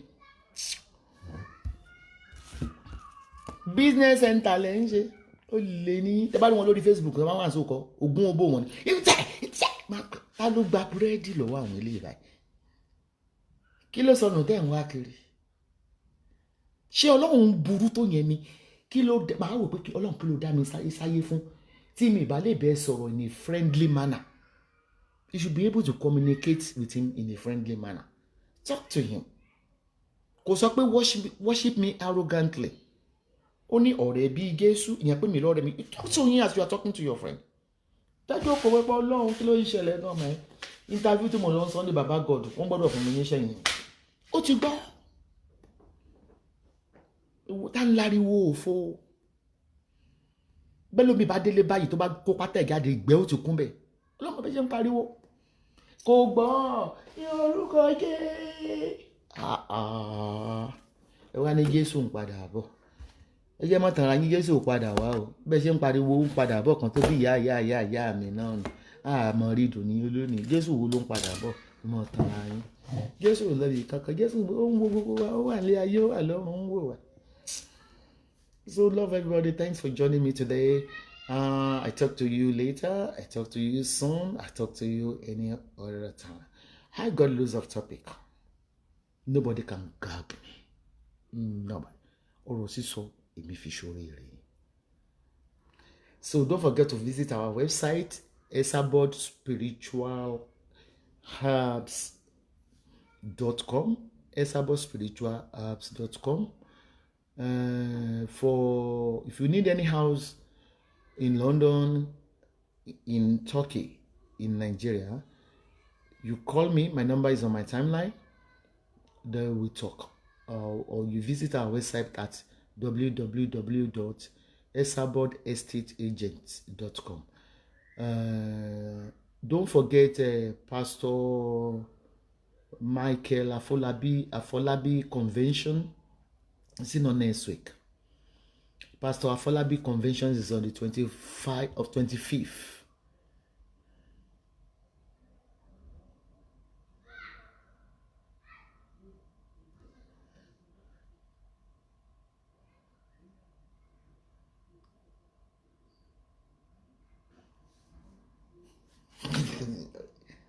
And now I'm just reading my last born comment. Who report to Aja for me? Who report to Mephisi? Who report to Mephisi for me? Anyway, Pastor Michael Afolabi's convention, his yearly convention, is on the 25th of this month. 25th of this month. Hopefully, I've been in London. I'll be back. You are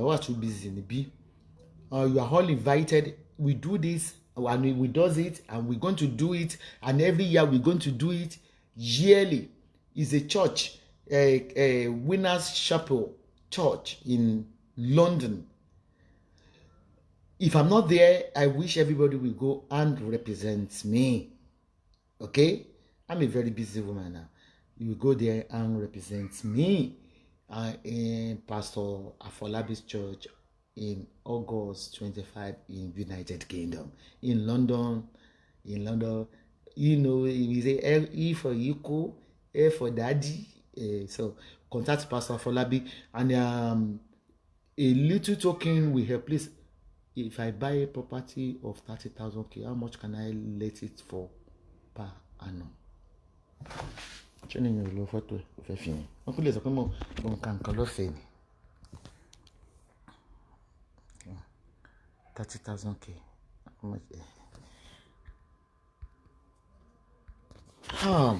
Number one, do you know why some businesses falls in Nigeria? Do you know why some businesses go bankrupt in Nigeria? If you are doing a business for the first time, maybe you want to go and buy clothes to sell. You don't look for the interest, but you will look for the stability. My own thing, that's my thought. Maybe she might no matter what, we know we gain. Okay, you said that if you buy 30,000 apartments, how much will you let it per month? It all depends on the area. But you cannot let it for 30,000 that year. You cannot get that 30,000 that year. But one thing I want to remind you that about property, it appreciates, not it doesn't depreciate like in some areas in Nigeria. If I'm selling this place now, I cannot let sell it more than 130 with the furniture. I cannot let sell it less than 130. So it all depends on the area. If you come down, the person that send this message, I tell you that customer store. Remember, the house will be yours forever. You can look should come anything only you to some for me. Price be only ga kiti be yekolo ti be le lo le all depend on the area, but adugbo alako wo won ni bi. So it all depends. And again, 30,000 apartments, you to buy a city center gangan. Emi o le gbin city center. City center is about 15 minutes to here. City center bi oja won gangan, of course. Rate to my high to the bill. Ó dàbí ti Nigeria náà ni iye tó máa gba orílẹ̀ Èkó yàtọ̀ sí iye tó máa gbà ní. But remember, the property is yours and you can resell it to buy bigger one. You can resell it. Okay, project kan tó bá mi sọ ní ìsìn mo fẹ́ ta ti corner one yẹn. Ti máa ń tà, ti máa tà. Màá yọ báńkì kúrò ńbẹ̀. Màá balance bank up. Màá deposit fún business mi. Bí yẹn ṣe business ni. When you are doing business, ní sùúrù ni gbogbo business ṣe máa ń fọ́. Nigeria, I believe pé kẹ́ gbé mọ́tò lọ Nigeria for the first time. Jẹ gbogbo èrè double. No, it doesn't work that way. Stability be business ṣe máa dàgbà tó máa groom. You groom things to become a reality. Bẹ́ẹ̀ tó pé mi ò greedy náà yẹn. Thank you. Irú eléyìí ní sìn ó ní iye tí mo gbé fẹ́ nìyẹn per night. Ó ní iye tí mo gbé fún per night. Mi ti bẹ́ẹ̀ tí ẹ̀kọ́ mo wà tó mo gbé fáwọn agent kan ní city ni àná wọn fi síbẹ̀. So mẹ́dẹ̀ wo tèmi. So love you. Bye. I'm buying where you are now. I'm buying where you are now. Okay, you are buying. To bá fẹ́ rẹ̀ lè wá rà. Why not? If not, you might rà mi. Bó bá ra bí màá sì tún kó síbẹ̀ mu. Bó bá tún ra bí màá tún kó síbẹ̀ mu. Á bọ́ sí pé mi lè kó kúrò bí mi lè máa kẹ́rù kiri. Unless the máa tún fẹ́ mú lọ sí bigger place. ẹni tí ẹ̀ ń command mi I will buy where you are now ṣé lórí 30k yìí náà 30k kọ́ ni bíbí báyìí o èyí tí wọ́n unfurnished one. Mr. Bolarinya, good evening, Madam Ewe. I've been monitoring this your program for a month now. Some address people see you. Some address people see you as a loose talker, but you are not. I'm highly impressed about you, and you are a woman of honor. There's something I want to address. God bless you. What's this? Okay, reprofile. You know one thing? I don't care. I've been doing my vlog since 2012. I don't care on how anybody perceive me. What matters is the messages I'm giving out. Of course, what do you expect from Nigeria? If you are saying the truth, they will hate you. If you are lying, they will like you. If I've not been ignoring them, I will not be where I am today. I say the truth. Of course, I command so many haters. Because lots of people, especially Nigerians, they hate the truth. That is why our country is where it is now. Stagnant in one place. I don't care. When they say I blast the king, I will never call kings by name. But if our king is doing woman trafficking, I say it out. I'm a blogger. Who cares? Truth shall prevail. So I don't look at Mama Uche's eyes. They can call me. You know, all these people, like Nigeria, the reason why I have Nigeria, they are being paid. Lots of them are being paid by the politicians, by the miscreants, the fraudsters in Nigeria. Whenever I talk about them, they will tell them to come and attack me. It's normal. They do attack journalists. They do attack bloggers. They do attack human rights activists. You see where Showore is. So who cares? Is when, if you don't, before you can understand me, so people always say what you just wrote now. You need to be calm and study me. You need to study me to know me. Because my time later man she, bóyá ní ìsinyìí, bóyá wọ́n comments bí tí mo ní pé ìwọ lórí burúkú olóṣì, wọ́n wá lọ crop bikini yẹn. Wọ́n lè sábọ́dù ṣe pé ẹ̀yin lẹ́yìn máa ń rí. Ẹ̀yin ò kí ń wọ originality, then who cares? Èmi kí ẹ ṣá. Ọ̀rọ̀ tí mo sọ tí mo ti gba word lórí pé kí ló kàn mí pẹ̀lú tiwọn. If I'm not Esabod, but if I'm looking at their Uche eyes in it, if you visit my blog, esabod.com, I have over 27 million traffic there. Who cares? Inú who lọmọ pandoro dàgbà. I will continue to say the truth. Irú bí mo ṣe ní ìsìn pastor tí ó hate me, ó ti hate me. Ó tọ́ ni psychology in pastor ń lò fún yín. Ẹgbẹ́ gbé bó ṣe ṣe lẹ̀ psychology. Àwọn bàbá àgbàlagbà, ọmọ àgbà, ó yẹ.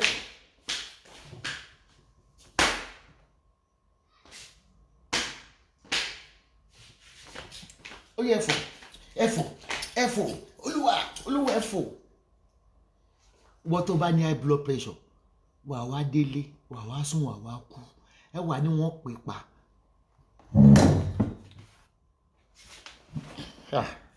Ṣé mẹ́sẹ̀gì testimony kan mi fẹ́ kí nọ́mbà ẹ̀ nìyẹn. Ó ní, thanks for the 13 days, it's really working. Also, madam, I'm introducing one of my family to you. Her name is Dr. I will give her your phone number. Thanks, ma. Àníbàjẹ́ bá ń yọ yín lẹ́nu. Iṣẹ́ pé mi lọ ga wọn. Ẹ fẹ́ gé wọn sùn. Iṣẹ́ 13 days wa wà láì ń bó ṣorí wí ń bàjẹ́ wí.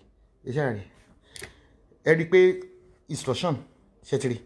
Instruction 13 days ní lókè. Bẹ́ẹ̀ bá ti wẹ̀ 13 days ọjọ́ mẹ́tàlá lẹ́ẹ̀fì wẹ̀ túra rí wẹ́wẹ́. Kò ní dá fún pásọ̀ tó dorúkọ yín mú òfò ní oṣù. 13 days ló gba DKY kó lọ́wọ́ àjẹ́. Ó yọ kó nínú odò. 13 days èmi ń jọlá Jésù bí mo ṣe wà yẹn ni mo káwọ́ sókè.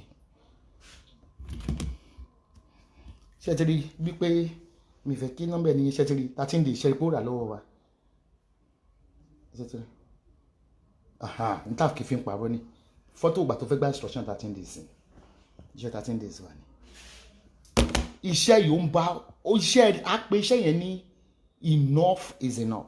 Dábàá lọ sórí website ẹ máa rí. Owó ọ̀hún ṣèṣì báyìí o. I think it's on sale now for 120 or 140. I don't know. We will normally sell it for 200 because oríṣi iṣẹ́ 13 lè máa gbà. Iṣẹ́ àgbàdo iṣẹ́ òróró gbogbo. We call it enough is enough. Years ago kí n tó di pé mo expose ara mi mo ti ṣiṣẹ́ enough is enough. Ó tó gẹ́sẹ́. Ta ló wà ní ọ̀rọ̀? Àbó ya wèrè ni. Ó ń ṣí èrè ni. Bóyá máa gbàdúrà nìyẹn. Mo níṣẹ́ bá ń gbére mi mo fẹ́ gbà. Ṣé òun bá lọ́kì? Wàláì bí iye ẹ bá wà nídìí ọ̀rọ̀ ẹ̀ wà á rí kó tó parí iṣẹ́ 13 days. Ó ní ẹ lè bọ́ àwọn haters ti ra iṣẹ́ wa yìí torí wọ́n wà curious ó fẹ́ mọ tó wà náà ewé lè máa bá ń bẹ̀ egbò lè máa bá ń bẹ̀ ẹ lè bá ń kẹ̀kẹ́. So arákùnrin tó kọ́mẹ́ǹtì ọ̀tá ló jẹ́ unpopular o ọ̀tá ló jẹ́ unpopular o ẹ wo bí téèyàn bá sọ fún mi sẹ́ ọ̀tá ló lé mi dé Turkey ẹni tó kọ́mẹ́ǹtì yẹn mo máa ń travel wọ́n máa ń celebrate me all over the world tàbá ní pé ẹ bá gbé fọ́tò jáde ńjọ́ náà ó jayé Turkey rì wọ́n Turkey kí ló tún jẹ́ Turkey ẹ porúkọ yẹn fọ́ ní ìbátan mo dẹ̀ ṣe ti dọ̀háàdé ni ní Qatar ní Turkey rẹ̀ àti mo bọ́ àdìbí ó dà ní Turkey ọ̀ àdúrà wọ́n gbọ́dọ̀ God bless you take good care of yourself ẹ ṣé mo dúpẹ́ iṣẹ́ ìtúsílẹ̀ wa ó ṣì wọ̀n sales ẹ lọ sí Esabod Spiritual Google Esabod Spiritual ó máa gbé yín lọ sórí website wa gbogbo ẹ ti wà dídì ọmọ mi ní gbákejì mi á post ẹ fún yín àwọn á post ẹ fún yín though náà ti wọ on holiday báyìí but àti dìílẹ̀ sàn mi á post ẹ love you take good care of yourself àwa nìkan la lè gbára wálẹ̀ bí religion bá ń gbàyàn lẹ́ Nàìjíríà yẹ kó dàbí Saudi Arabia ni ó yẹ kó dàbí Saudi Arabia ẹ pa àwọn Muslim náà tí wọ́n kó di mọ́ṣáláṣí wọ́n mu sìgá wọn lónìí ẹ̀yin lẹ níṣòro Nàìjíríà tẹ bá rí yàn kó mu sìgá is against the will of tẹ́gbọ́n ní Jésù ti sọ fún mi pé is against the will